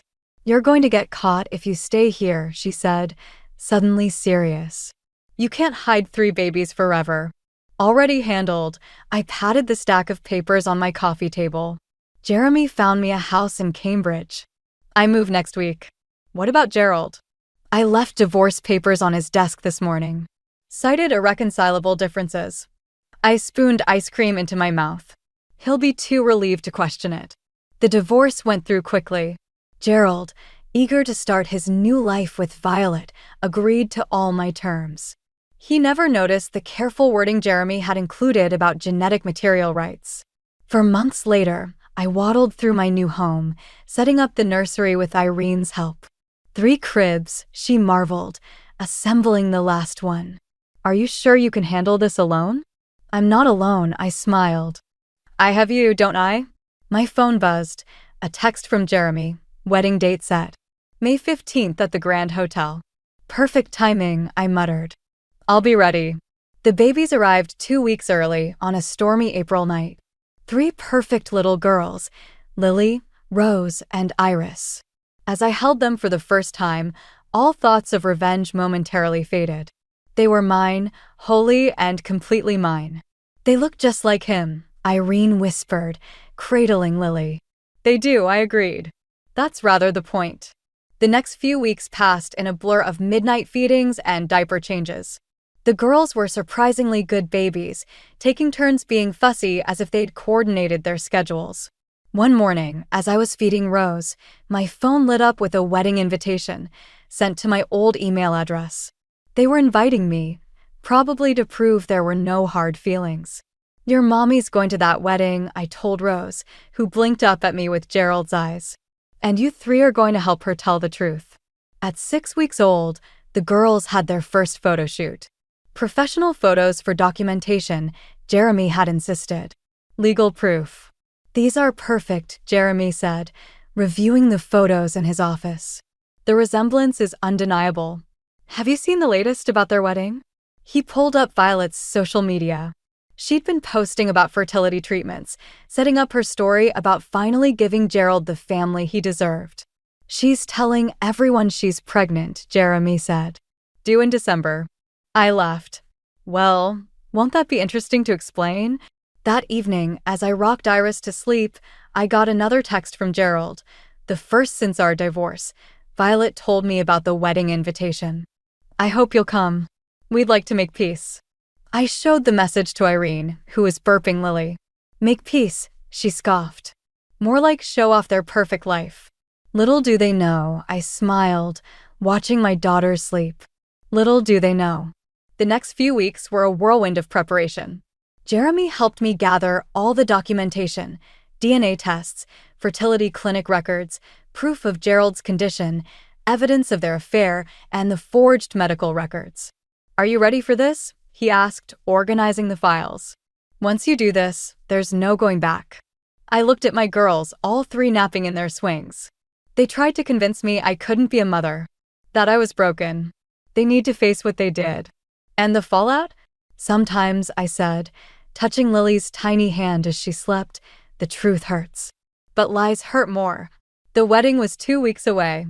I had everything prepared, the documents, the photos, the DNA tests.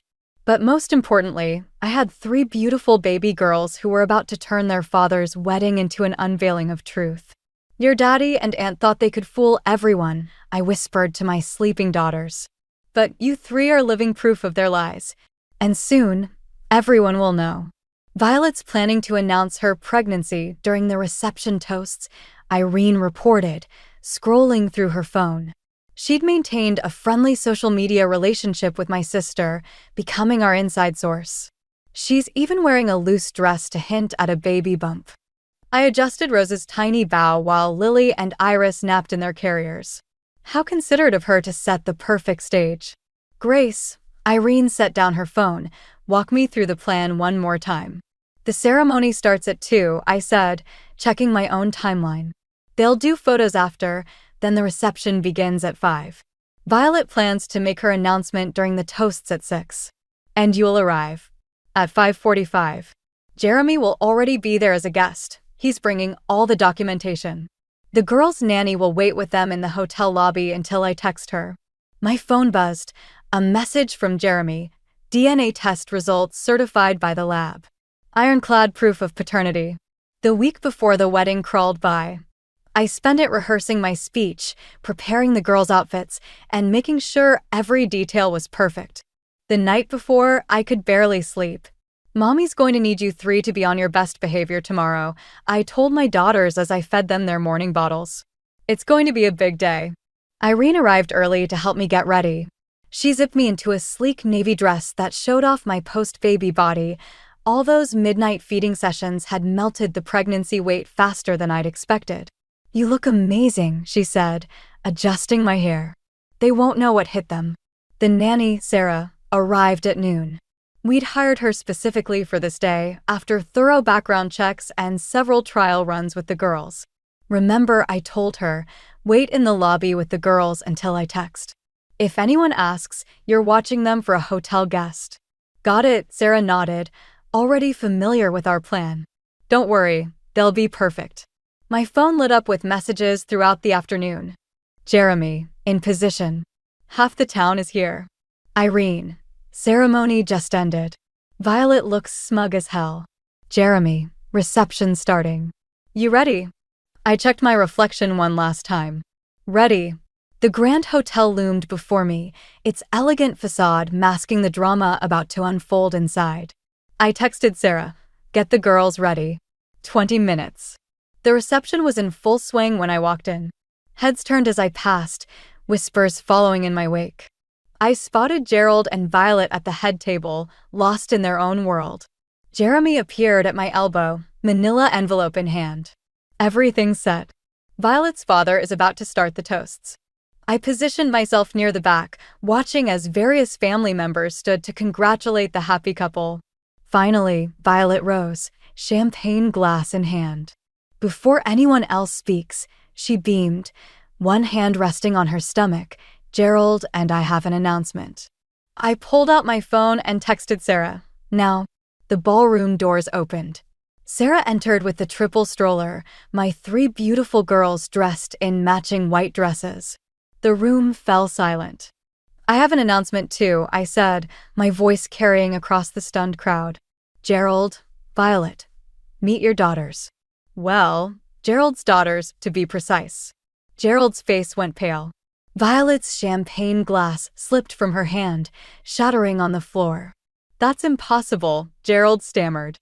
"I can't. Can't father children?" I walked forward, Jeremy beside me with the documents. "Funny how you never told Violet about that diagnosis. About your genetic condition. About how you let her blame me instead." Murmurs rippled through the crowd. Violet's mother stood up, staring at the babies. "They look just like Gerald." "Because they are his," I said, taking the envelope from Jeremy. "DNA tests prove it.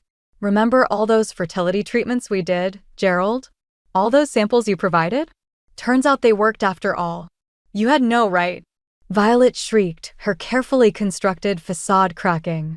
"Actually, I had every right." I handed the legal documents to Gerald's father, a retired judge. "Check the paperwork yourself." Everything was completely legal. Guests crowded around the stroller, exclaiming over the girl's resemblance to Gerald. His mother reached in to touch Lily's cheek, tears in her eyes. But I'm pregnant," Violet protested weakly. "Are you?" I raised an eyebrow. "Like you were infertile? Like those medical records you forged? Should we wait 9 months to see if that's another lie?" Gerald slumped in his chair, the truth finally hitting him.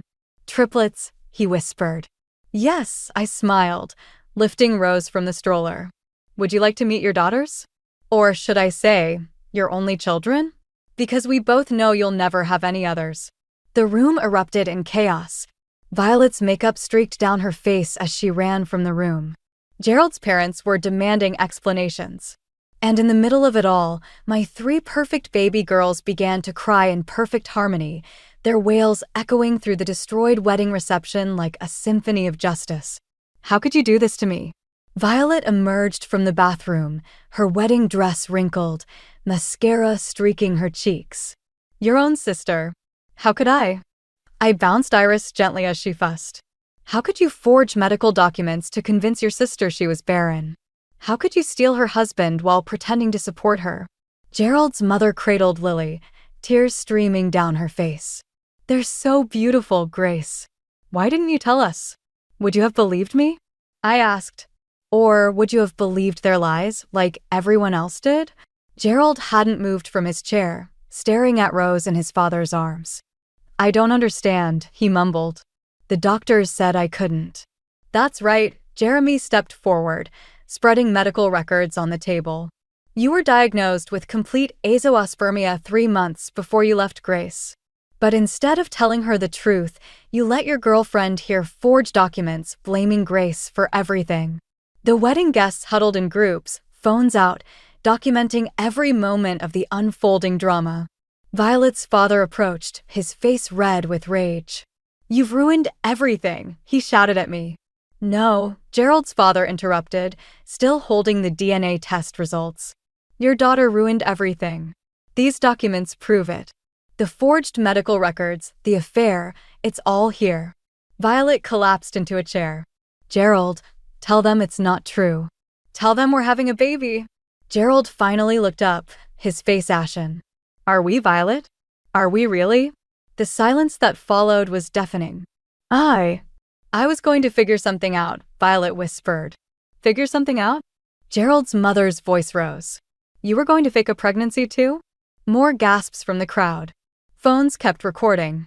Someone muttered, "This is better than reality TV." Mrs. Anderson, I turned to Gerald's mother, would you like to know your granddaughters' names? She nodded eagerly, still holding Lily.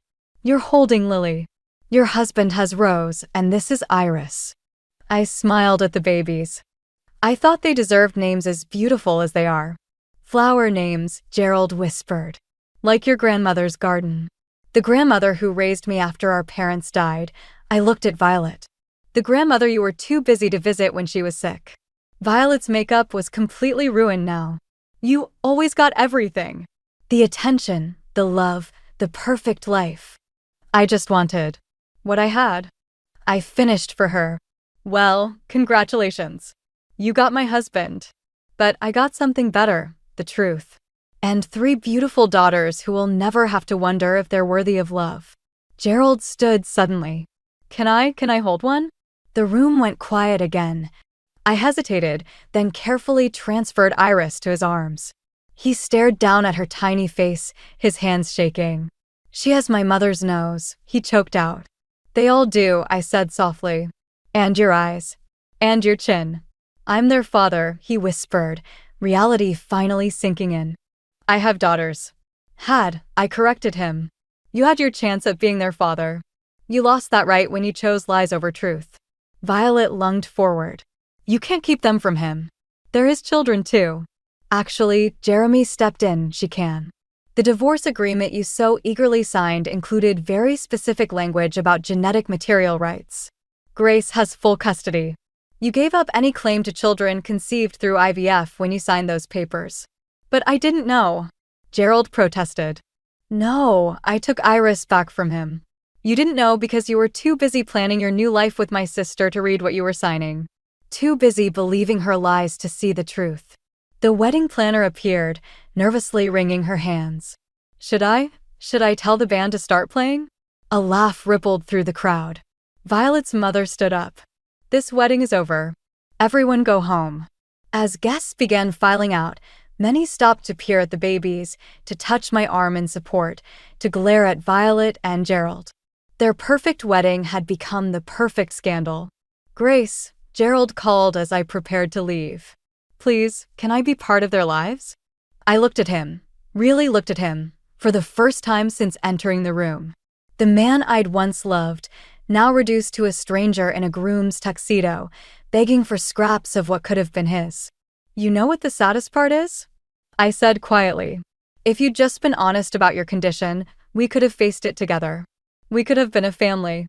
Instead, you chose lies. I turned to the nanny. Sarah, let's take the girls home.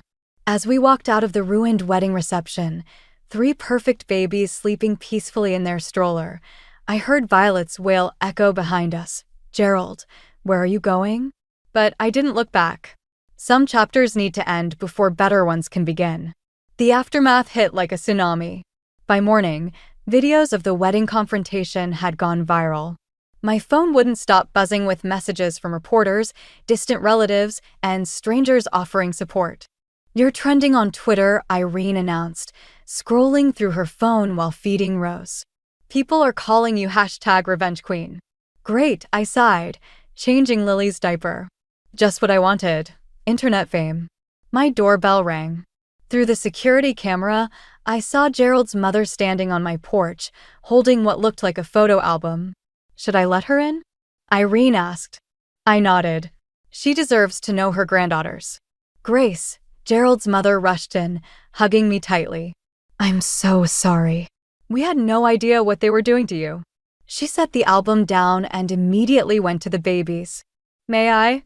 Of course, I said, watching as she gently lifted Iris from her swing. I brought something, she gestured to the album. Gerald's baby photos. I thought you might want to see the resemblance. We sat together, flipping through pages while the girls napped. Every photo showed just how strongly my daughters had inherited their father's features. He's a fool, his mother said suddenly. Both of them are. Violet's been calling the house nonstop, trying to explain, but she shook her head. There's no explaining this away. My phone buzzed. A message from Jeremy. Gerald's at my office.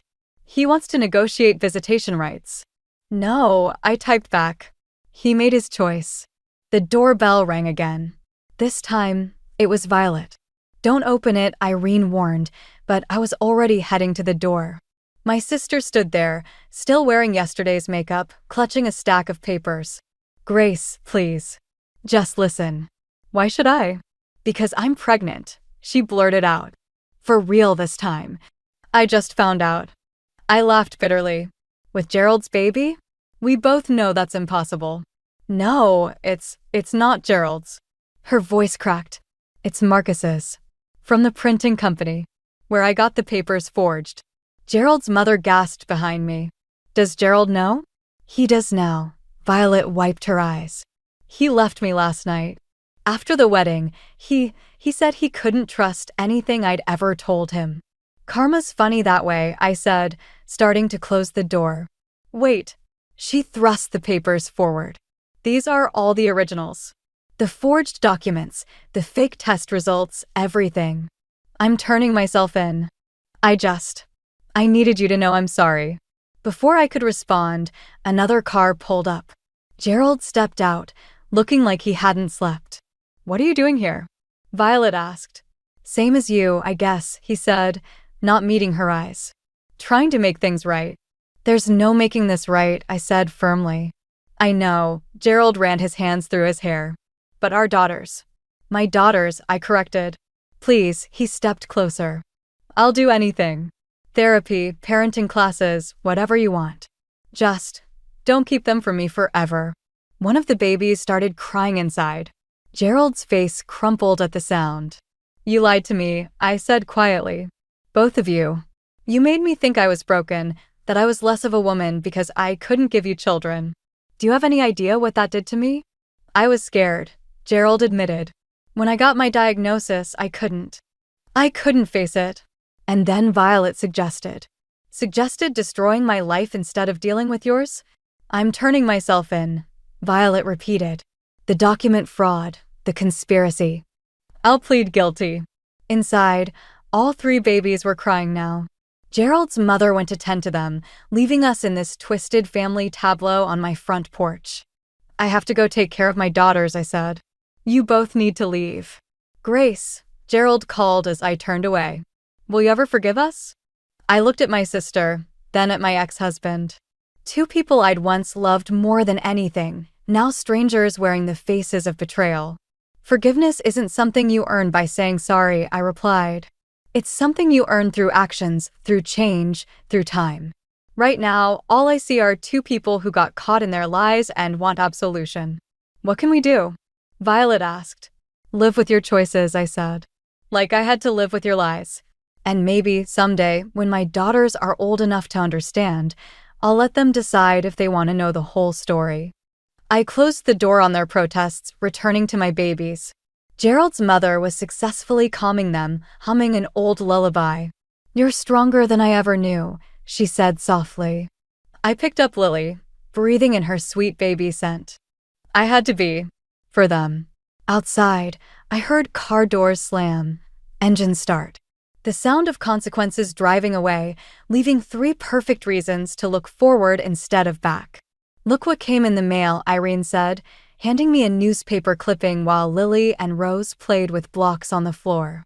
Iris was napping in her swing. The headline read, Local woman pleads guilty to document fraud, conspiracy. Below was Violet's mugshot, her face drawn and pale. 6 months probation and community service, I read aloud. Plus mandatory counseling. Are you okay? Irene asked. Before I could answer, my doorbell rang. Gerald's mother stood outside with a familiar-looking box. I found this in our attic, she said, setting the box on my coffee table. Your grandmother's recipe collection. Violet took it after she passed, but, well, it belongs to you. I opened the box, inhaling the scent of old paper and memories. I thought these were lost forever. Like a lot of things, she said, picking up Rose as she toddled over. Gerald asked about the girls again. He's been going to therapy, Irene added. Every week, according to his mother. I know, I said, watching Lily stack another book. His therapist contacted me, asked if I'd consider family counseling. The room went quiet except for the baby's babbling. Gerald's mother bounced Rose gently. "And will you?" "I don't know," I admitted. Part of me wants to keep them far away from all that pain. But another part. My phone buzzed. A text from Jeremy. Gerald filed for voluntary child support. No strings attached, no custody demands. Just wants to contribute. "He's trying," his mother said softly. "Trying doesn't undo what they did." "No," she agreed. "But it might help build something new." Lily pulled herself up using the coffee table, reaching for her grandmother. These moments, watching my daughters discover their world, seeing them loved by family who chose truth over lies, made everything worth it. The doorbell rang again. This time it was my elderly neighbor, Mrs. Chen. "Sorry to interrupt," she said, "but there's someone sitting in a car outside. Been there for hours. Should I call the police?" I checked the security camera feed on my phone. Violet sat in her car, just staring at the house. "I'll handle it," I said, handing Lily to Irene. The autumn air was crisp as I walked to Violet's car. She rolled down her window, revealing dark circles under her eyes. "I lost everything," she said without preamble. "Marcus left when I got convicted. My job, my friends, everyone knows what I did." "That's what truth does," I replied. "It reveals who we really are." "I see them sometimes," she nodded toward my house. "At the park with you. They're beautiful." "They are." "I'm getting help," she said quietly. "Real help, not just the court-mandated stuff." "I needed to understand why I hurt you like that." A laugh drifted from my open front door, Lily or Rose, discovering some new delight. "I don't expect forgiveness," Violet continued. "I just needed you to know I understand now. What I took from you. What I tried to destroy. But you didn't destroy me," I said. "You tried to break me, and instead, I became stronger. I became a mother, not because of you or Gerald, but in spite of you both." She nodded, tears falling. Can I see them sometime?" "Not now, but someday." "That's not my decision anymore," I replied. "Someday, they'll be old enough to choose for themselves. Until then, my job is to protect them, including from people who might hurt them like you hurt me." "I understand," she whispered. "Thank you for at least listening." As she drove away, I felt something shift inside me. Not forgiveness exactly, but a release. The weight of betrayal lifting, replaced by the strength of survival. Inside, my daughters were having dinner, Gerald's mother and Irene helping with the chaos of feeding 3 toddlers. "Everything okay?" Irene asked. "Actually, yes," I said, taking my place between Lily and Rose's high chairs. For the first time in a long time, everything's exactly as it should be. Iris threw her spoon, giggling as it clattered to the floor. Rose immediately did the same, followed by Lily, their synchronized mischief a reminder of how they came to be. "You know," Gerald's mother said, retrieving the spoons, "sometimes the family we choose is stronger than the family we're born into." I looked around my kitchen, at Irene, who stood by me through everything, at Gerald's mother, who chose truth over loyalty, at my 3 beautiful daughters, who gave me the strength to fight back. "You're right," I smiled, wiping spaghetti sauce from Lily's chin. "Sometimes the best revenge isn't about getting even. It's about getting better." Rose reached for me, sauce-covered hands and all, and I pulled her close, not caring about the mess. Because sometimes, the most perfect moments come after the hardest battles, and the sweetest victories aren't about destroying your enemies. They're about building something beautiful from the ashes of what they tried to destroy.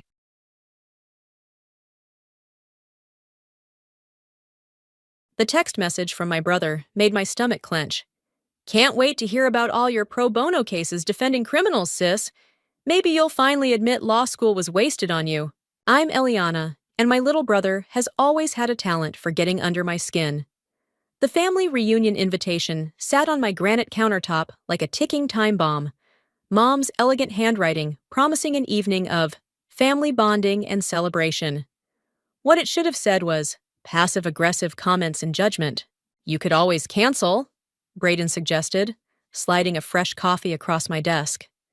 My colleague and closest friend at the firm had endured years of my family drama stories. And give Adrian the satisfaction? Never. I took a sip of the coffee, savoring its bitter warmth. Besides, Mom would never forgive me.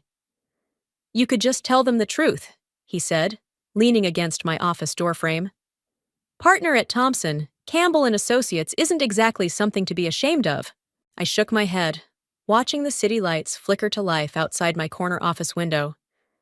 They think I'm still a public defender, because that's what Adrian tells everyone. He's convinced himself that's all I'll ever be. The truth was more complicated. Yes, I'd started as a public defender, and I was damn proud of that work. But 5 years ago, Reese Campbell had seen something in me during a high-profile case.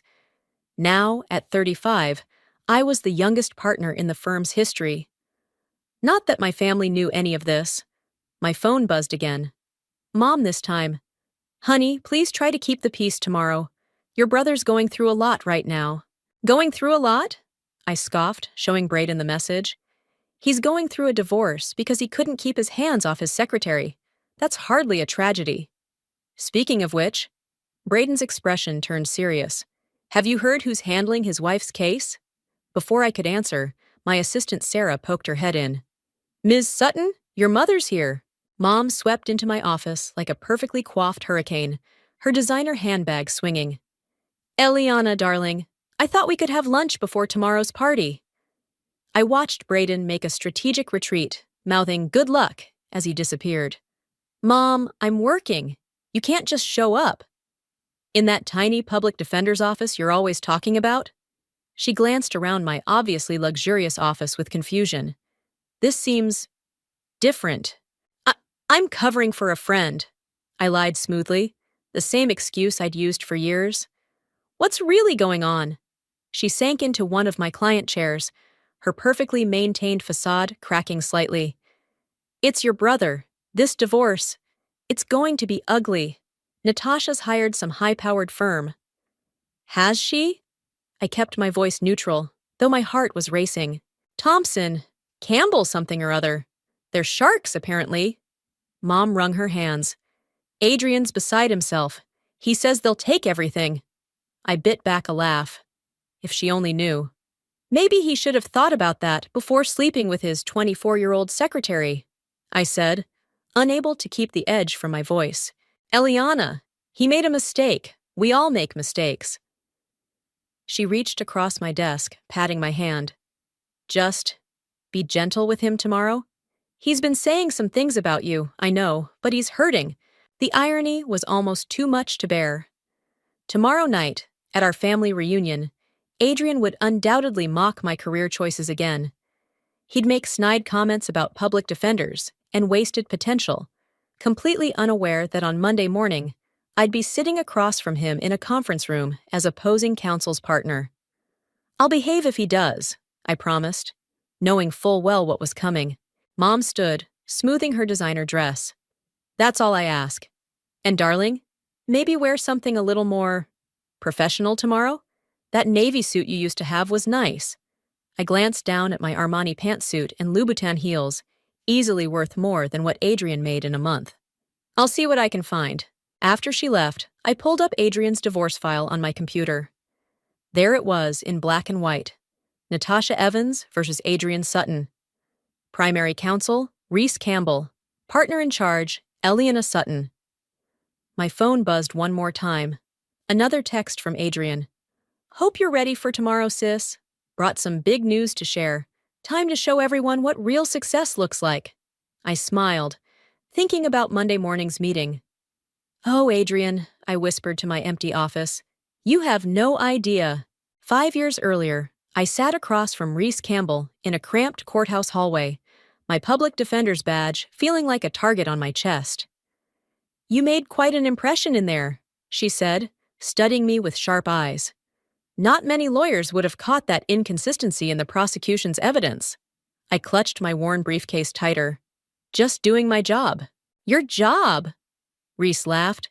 You dismantled the DA's entire case. My client was ready to plead guilty until you proved his innocence. That case had been my breakthrough. A young man wrongly accused of armed robbery. his life hanging by a thread. I'd spent weeks piecing together security footage, proving he'd been across town when the crime occurred. "I believe in being thorough," I said, standing to leave. "Wait!" Reese handed me her business card. "Come see me next week. I think you're wasting your talent here." That memory played through my mind as I walked into the family reunion, fashionably late. The country club's banquet room buzzed with conversation, crystal glasses clinking as relatives mingled. "There's my favorite failure!" Adrian's voice boomed across the room. He was already 3 drinks in, his designer suit slightly rumpled. "Still saving the world one criminal at a time?" "Adrian!" I nodded coolly, accepting a glass of champagne from a passing server.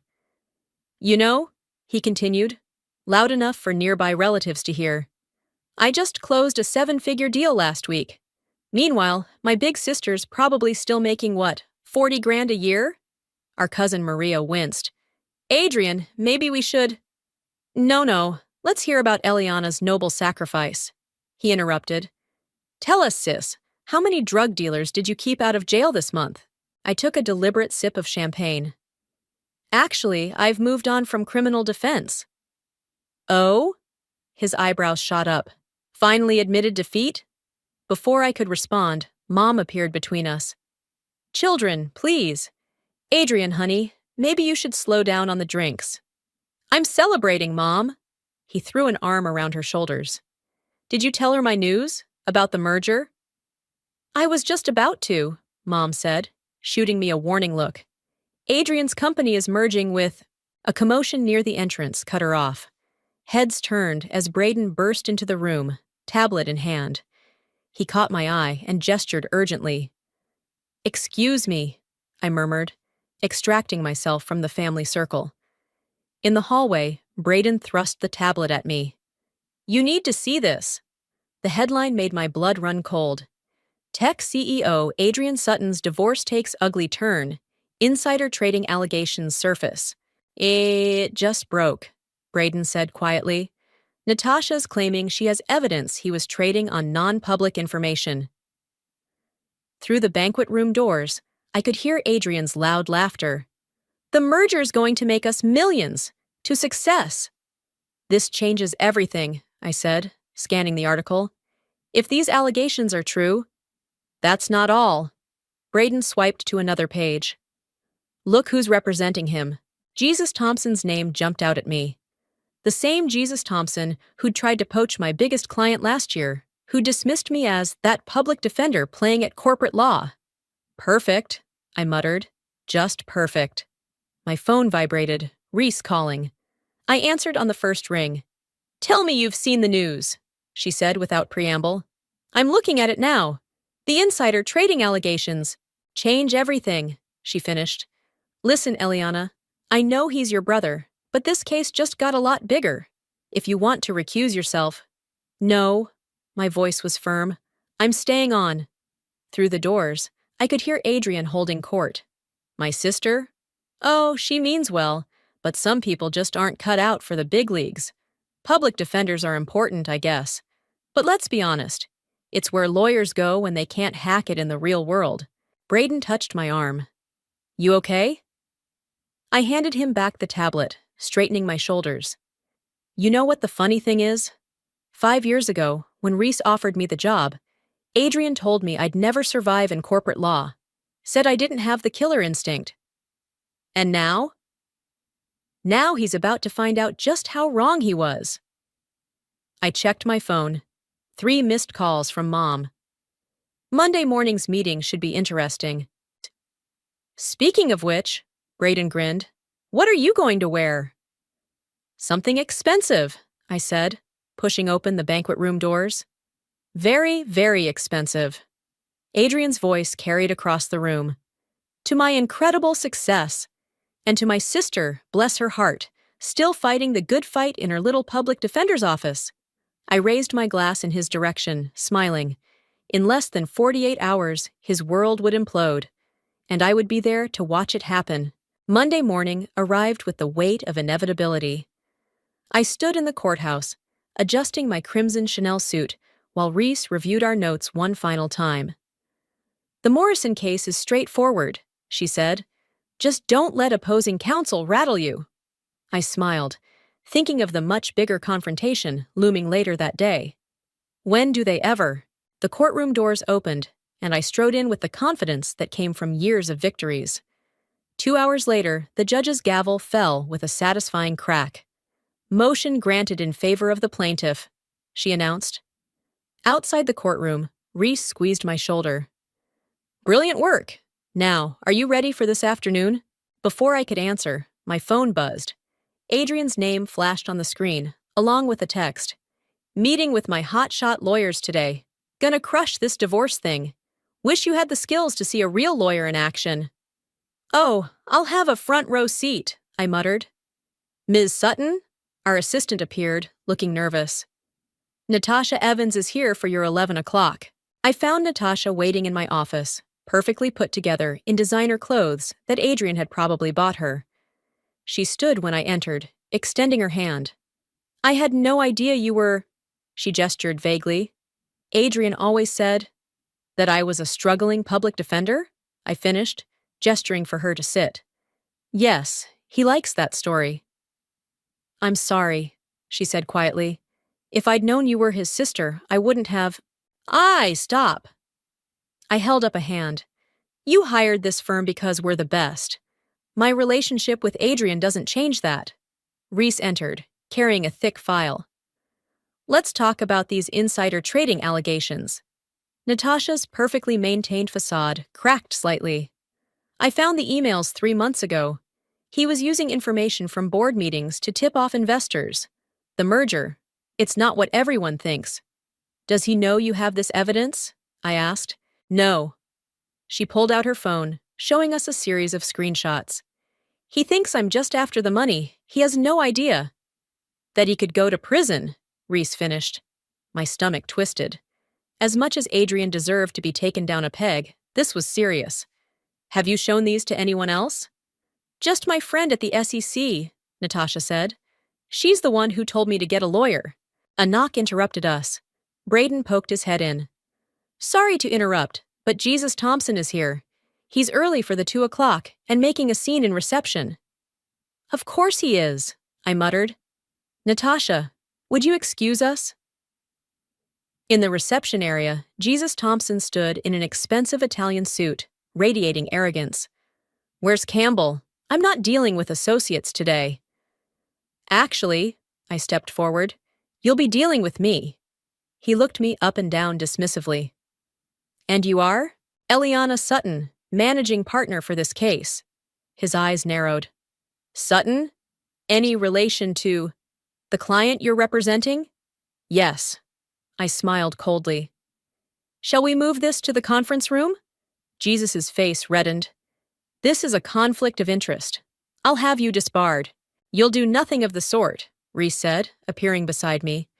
We've already cleared it with the ethics board. Now, shall we discuss the terms of your client's surrender, or would you like to continue making threats? The elevator dinged. Adrian stepped out, his usual smirk freezing when he saw me. Eliana? He looked between me and Jesus. What are you doing here? Working, I said simply. Conference room 3 is this way. Adrian grabbed Jesus's arm. What's going on? Why is my sister here? Because, I turned to face him fully, I'm the partner handling your wife's divorce case. Surprise. The color drained from his face. But, you're a public defender. No, Adrian. I'm the lawyer you always claimed I couldn't be. I gestured to the conference room. Now, let's discuss those insider trading allegations, shall we? What allegations? He stumbled slightly. This is ridiculous. Jesus, do something. Yeah, actually, Reese interjected. Perhaps we should start with the evidence Natasha provided. The emails make for fascinating reading. Adrian's swagger evaporated. Emails? What emails? I opened the conference room door, enjoying the way his hands shook as he reached for his phone. All will be explained. Please, take a seat. Mom's going to hear about this, he threatened weakly. Oh, I'm counting on it. I placed a thick folder on the table. Now, about those stock trades you made last quarter. The door closed behind us with a soft click, and for the first time in our lives, Adrian looked at me with something new in his eyes. Fear. "You can't do this to me!" Adrian's voice cracked as he paced my office later that evening. "I'm your brother!" Exactly, my brother who spent years mocking my career choices. I remained seated behind my desk, watching him unravel. How does it feel to know your struggling public defender sister holds your future in her hands? "Mom called me 6 times during that meeting," he said, running his hands through his hair. "What am I supposed to tell her?" The truth might be refreshing. The door opened, and Braden entered with 2 cups of coffee, stopping short when he saw Adrian. "Sorry, I didn't realize—" "No, stay," I said, accepting the coffee. "Adrian was just leaving." "This isn't over," Adrian snapped, storming out. Braden settled into the chair across from me. "That went well." "He didn't even acknowledge the insider trading evidence," I said, rubbing my temples. "Just kept sputtering about betrayal and family loyalty." Speaking of family," Braden nodded toward my phone, which was lighting up with another call from Mom. I answered on speaker. "Hi, Mom." "Eliana Marie Sutton." Her voice filled the office. "How could you ambush your brother like this? He's devastated." "Devastated that he got caught," I corrected. "Did he tell you about the illegal stock trades?" That's just business," she faltered. "You don't understand how these things work." "Actually, Mom, I understand perfectly. It's literally my job to understand." "A job you never told us about?" She paused, and I could picture her pacing her kitchen. "All these years, letting us think. Why didn't you tell us?" "Would it have mattered? Adrian made sure everyone saw me as a failure. You never questioned his version of events." "That's not fair." "No, what's not fair is watching my brother commit securities fraud while mocking my career choices." I caught Braden's supportive nod. "The evidence is solid, Mom. He's in serious trouble." "Then help him. You're his sister." "I'm also an officer of the court. What he did was illegal." The line went quiet for a moment. "Your father would be so disappointed in you." The words hit like a physical blow. Braden reached across the desk, but I waved him off. "Dad taught us about integrity," I said quietly. "About doing what's right, even when it's hard." I wonder what he'd think about Adrian's choices. She hung up without responding. "You okay?" Braden asked. Before I could answer, my assistant Sarah buzzed in. "Ms. Sutton, Natasha Evans is here again. She says it's urgent." Natasha burst in before I could respond, clutching her phone. "He's threatening to expose my past. Says if I don't drop the case, he'll tell everyone about my DUI from college." "Let me see," I said, taking her phone. Adrian's text messages were a desperate mix of threats and pleading. "Drop the case or everyone learns about your mistake. Think about your reputation. I'll destroy you."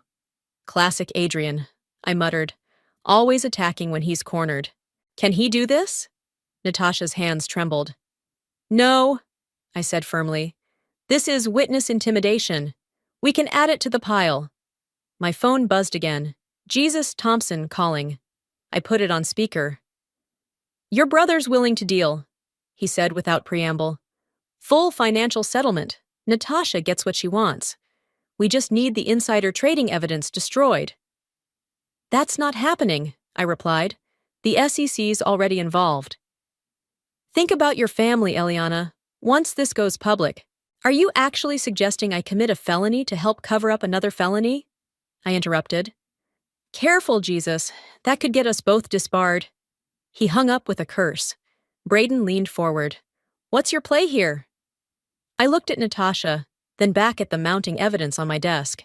"We push forward. Adrian needs to learn actions have consequences." "He'll never forgive you," Natasha said softly. "Maybe, but I'll never forgive myself if I let him continue thinking he's above the law." My phone lit up with another text from Adrian. "Final chance, sis. Back off or this gets ugly. You're not the only one with secrets."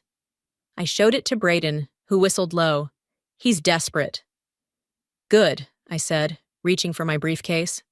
"That means we're winning." "Where are you going?" Natasha asked. To see my mother, I stood, straightening my jacket. It's time she learned who her children really are. As I headed for the elevator, Braden called after me. What if Adrian's right? What if this destroys your family? I turned back, thinking of all the years of mockery, the dismissive comments, the constant belittling of my choices. Some things, I said quietly, need to be destroyed before they can be rebuilt. The elevator doors closed, and I steeled myself for the confrontation ahead. Adrian had always accused me of lacking killer instinct. He was about to learn just how wrong he'd been. The pre-settlement conference room felt like a pressure cooker. Adrian sat across the table, flanked by Jesus, and another attorney I didn't recognize. His usual swagger was gone, replaced by dark circles under his eyes and a slightly rumpled collar. Before we begin, Jesus announced, my client has prepared a statement.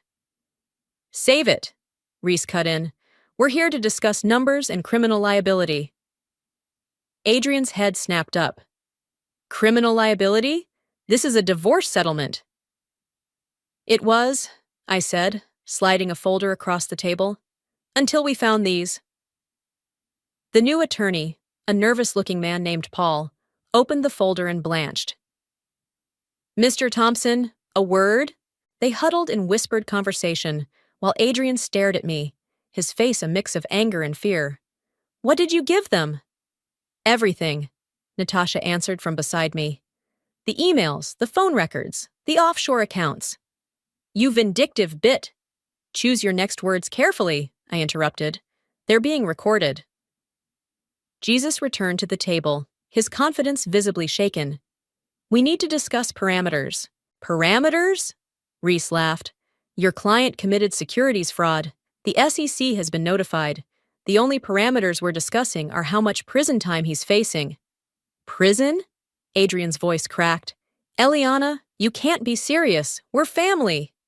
Funny how you only remember that when you need something. The door opened and my assistant entered with a note. I read it and felt my stomach drop. Mom's in the lobby, I announced. She's demanding to be let in. Adrian's face lit up with hope. Yes, let her in. She'll talk sense into you. I nodded to my assistant, and moments later, Mom swept in wearing her best fixing things outfit. This has gone far enough, she declared. Eliana, you're dropping this case immediately. Actually, Reese interjected, she's not. And who are you two? I'm the founding partner of this firm, Reese stood. And your daughter is one of our most valuable partners. She's not going anywhere. Mom's perfectly maintained facade cracked slightly. Partner. Surprise, I said dryly. Turns out the struggling public defender did okay for herself. But Mom sank into an empty chair. All this time, I confirmed, I let Adrian spin his little narrative because it was easier than fighting it. But now, I turned to my brother. Now you've crossed a line that family can't fix. The SEC will be here in 20 minutes, Reese added. Last chance for a deal. Jesus leaned over to whisper in Adrian's ear. My brother's face went through a rapid series of emotions before settling on defeat. What are your terms? He asked quietly. Full financial disclosure, I began. Natasha gets 70% of all assets. You admit to the insider trading, cooperate with the SEC investigation, and take whatever plea deal they offer. That's insane, Mom protested. Adrian, don't you dare! Mom! Adrian's voice was hollow. Stop! She has everything. The emails, the trades, the shell companies. She has it all. But she's your sister. She can't testify against you. That's spousal privilege, Mom, I corrected. Siblings can absolutely testify against each other, and I will. The room fell silent, except for the ticking of the wall clock. Finally, Adrian reached for the settlement papers with a shaking hand. You've won, he said, not meeting my eyes. You've finally proven you're better than me. Happy? This was never about being better than you, I replied. It was about being better than what you thought I was. He signed the papers without another word. Mom started crying quietly. The SEC agents will want to speak with you next, Reese informed him. I suggest you cooperate fully. It might mean the difference between 5 years and 10. Adrian stood on unsteady legs. I need some air before they arrive. Don't even think about running, Jesus warned. It'll only make things worse. As Adrian headed for the door, he paused beside my chair. For what it's worth, he said softly, I was wrong about you. You're not just a killer lawyer, you're ruthless. No, I corrected him. I'm just not afraid of you anymore. He nodded once and left. Mom followed, pausing only to say, I hope this was worth destroying our family. After they were gone, Natasha touched my arm. Thank you. For everything. I watched through the conference room windows as Adrian waited by the elevators, shoulders slumped, his whole world crumbling around him. The brother who had tormented me for years now looked small and broken. You okay? Reese asked quietly. Ask me again when this is over, I replied, gathering my papers. The SEC will be here soon. Let's finish this. The elevator dinged, and I watched Adrian step inside, disappearing behind closing doors. It felt like the end of something, but also, maybe, the beginning of something else. Something true. The news broke on a Tuesday morning. Tech CEO faces securities fraud charges, splashed across every financial website, accompanied by Adrian's corporate headshot. My phone hadn't stopped buzzing since dawn. Your brother's asking to see you, Braden said, appearing in my doorway. He's in the building's lobby. I found Adrian sitting alone on a leather bench, looking like he'd aged 10 years overnight. His designer suit was replaced by khakis and a wrinkled polo shirt. They froze my accounts, he said without looking up. All of them. That's standard procedure in fraud cases. Jesus dropped me as a client. He laughed bitterly. Said I'm too toxic now. Mom's not answering my calls. Even my doorman looked at me differently this morning.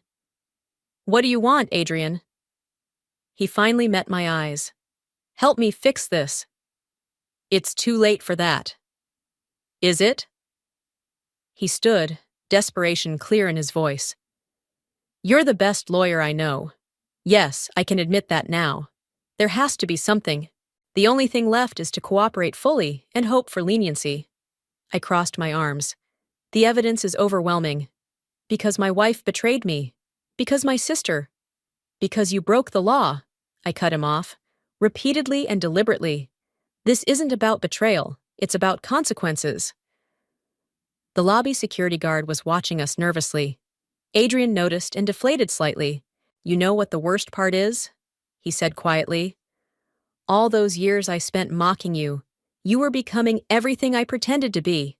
Successful, respected, powerful. You didn't just mock me, Adrian. You actively tried to diminish me.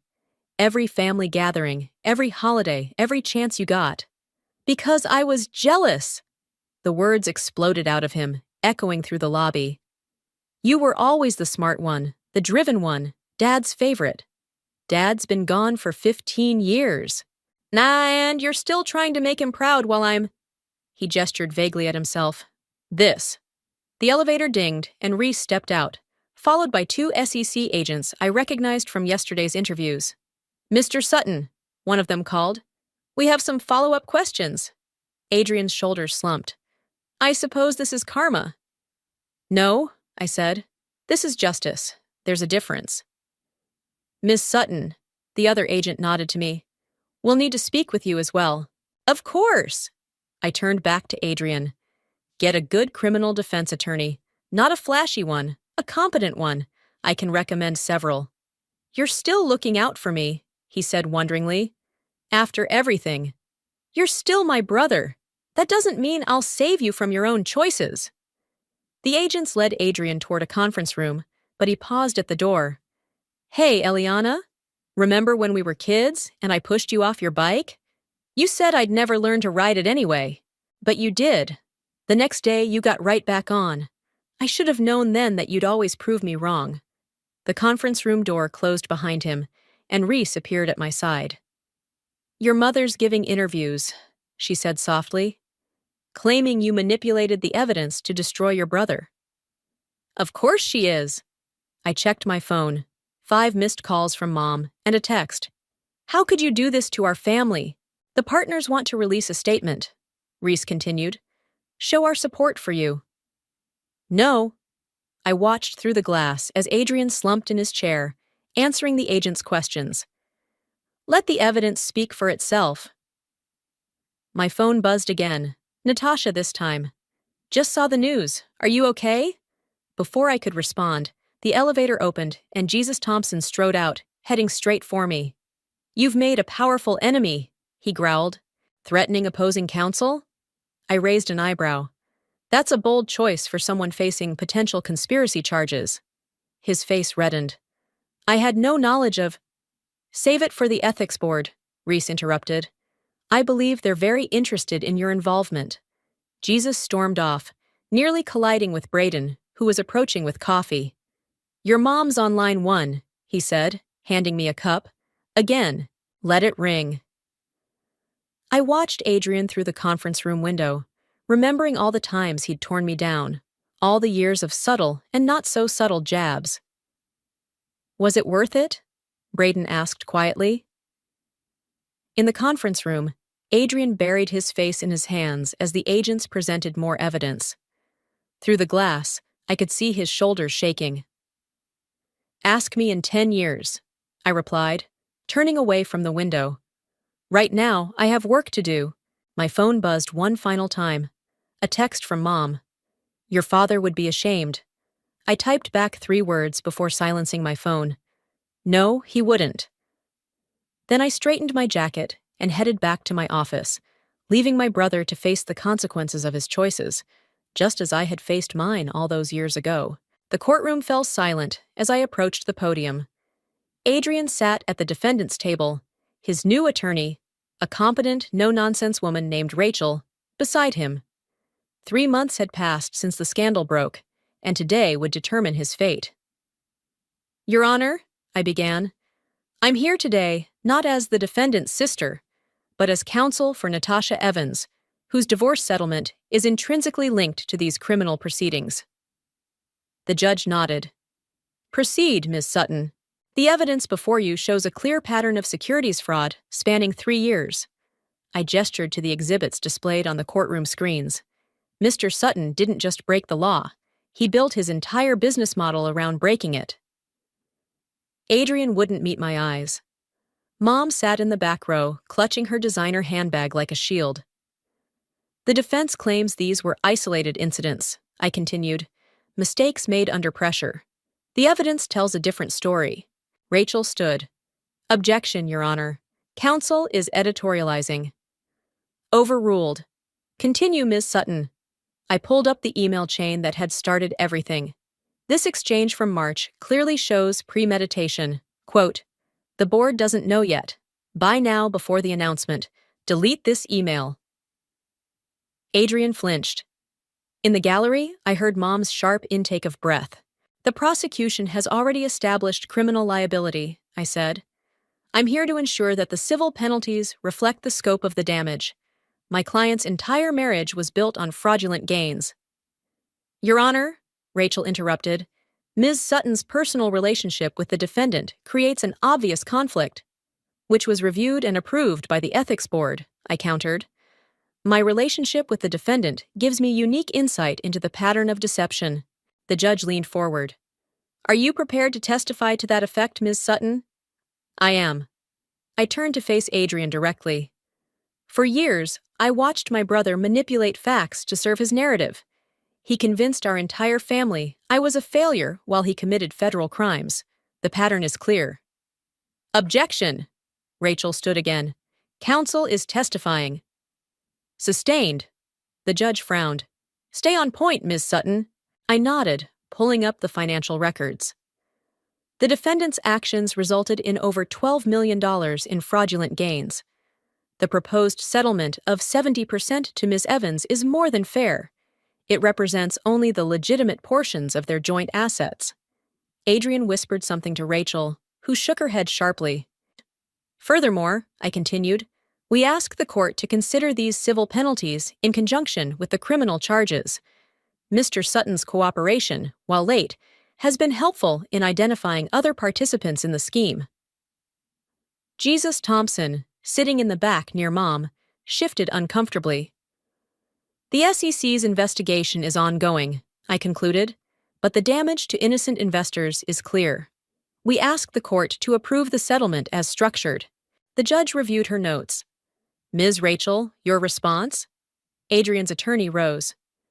Your Honor, while we don't contest the basic facts, we believe Ms. Sutton's personal vendetta. Objection, Reese called from our table.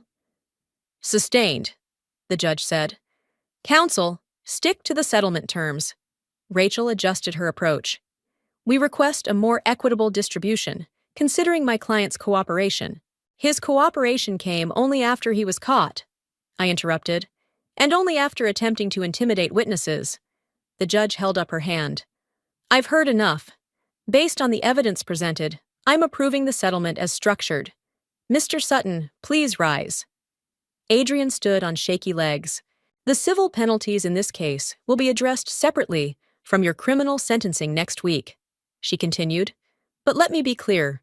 Your attempts to blame family dynamics for your criminal behavior are not persuasive. Your Honor, Rachel started. No. The judge's voice was firm. The evidence is overwhelming.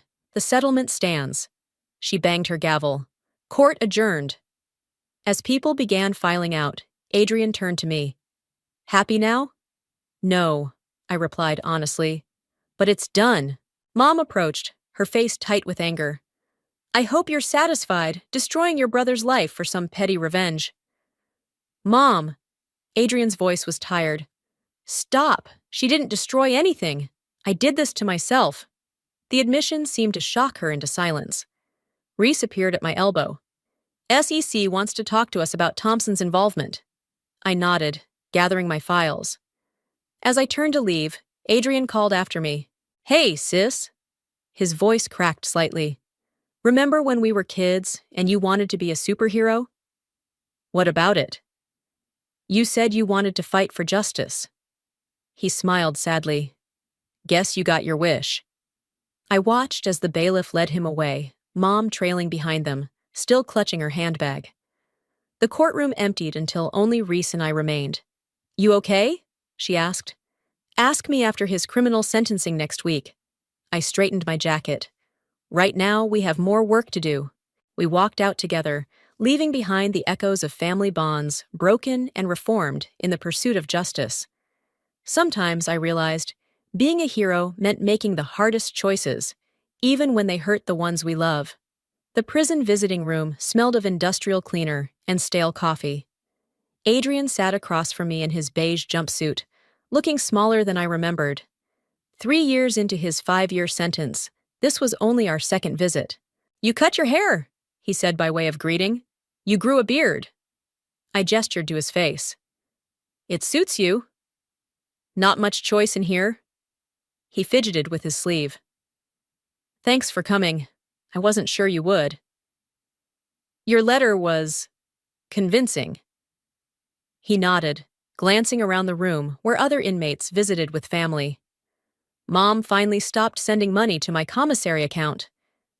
I know. She called me about it. Really? His eyebrows shot up. You two are talking again? We had lunch last week. I smiled slightly. She admitted she might have been wrong about a few things. Adrian leaned forward, lowering his voice. Is it true what I heard about Jesus Thompson? 15 years? 17. Turns out he was running schemes with half a dozen other clients. Your cooperation helped bring that to light. Karma's a bitch, he muttered, then caught himself. Sorry, I'm trying to be better about everything. The prison therapist you mentioned in your letter, she's helping? Dr. Chen. He nodded. She's the one who suggested I reach out to you, said I needed to stop blaming others for my choices. A guard walked past, and we fell silent until he passed. I saw your name in the paper, Adrian said. That big civil rights case you won? You're following my cases? Everyone I can find. He smiled weakly. Turns out the prison library gets all the major papers. I've become quite the legal scholar. Better late than never. Yeah. He rubbed his face. Listen, I've been practicing what to say to you for months. Can I just... I nodded. I was jealous, he said simply. Not just of your success, but of your integrity. You knew who you were, what you stood for. I was so busy trying to look successful that I forgot to actually be good at anything real. Adrian, let me finish. He held up a hand. What I did was wrong. Not just the fraud, but how I treated you. All those years of putting you down, making you feel small. I did it because I felt small, and I'm sorry. The words hung between us, heavy with decades of history. Natasha got remarried, I said finally. I know, to that kindergarten teacher. He smiled genuinely. Good for her. She deserves to be happy. A bell rang, signaling the end of visiting hours. Before you go, Adrian said quickly, I have something for you. He pulled a folded paper from his pocket. Made it in the woodshop here. It was a carefully drawn blueprint for a bicycle, the same model I'd learned to ride on after he pushed me off. Thought maybe, he hesitated, maybe when I get out, I could build one. For your kid. I stared at him. How did you know I was... Mom mentioned you've been sick in the mornings. He shrugged. I can do math. I haven't told anyone at work yet. Secret's safe with me. He stood as the guard approached. For what it's worth, you're going to be an amazing mother. You always were better at taking care of people than I was. I tucked the blueprint into my bag. You know, they have a law library here. Yeah? Could always use some pro bono help with research, if you're interested. His face lit up. Really? You said you're following my cases. Might as well make yourself useful. The guard cleared his throat. Time's up. Adrian nodded. Thank you for coming, for listening, for everything. That's what big sisters do. No, he said seriously. That's what good people do. I'm just sorry it took me so long to see that. As I gathered my things, he called after me. Hey, Eliana. Yeah?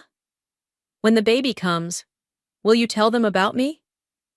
I turned back. I'll tell them their uncle is learning to be brave enough to face the truth. That sometimes the hardest victories are the ones we win over ourselves. Still talking like a lawyer, he smiled. Still your sister, I replied. Walking out of the prison, I placed a hand on my stomach, thinking about cycles breaking and new beginnings. My phone buzzed, Braden reminding me about tomorrow's deposition. The world of justice and consequences continued turning, but something had shifted, like a broken bone finally setting right. It wasn't forgiveness exactly, but understanding. Sometimes that's enough of a victory to build a future on. I took one last look at the prison before getting in my car. The blueprint in my bag felt like a promise, not of perfection, but of possibility. Sometimes that's all any of us can ask for. That and the courage to keep pedaling forward, no matter how many times we fall.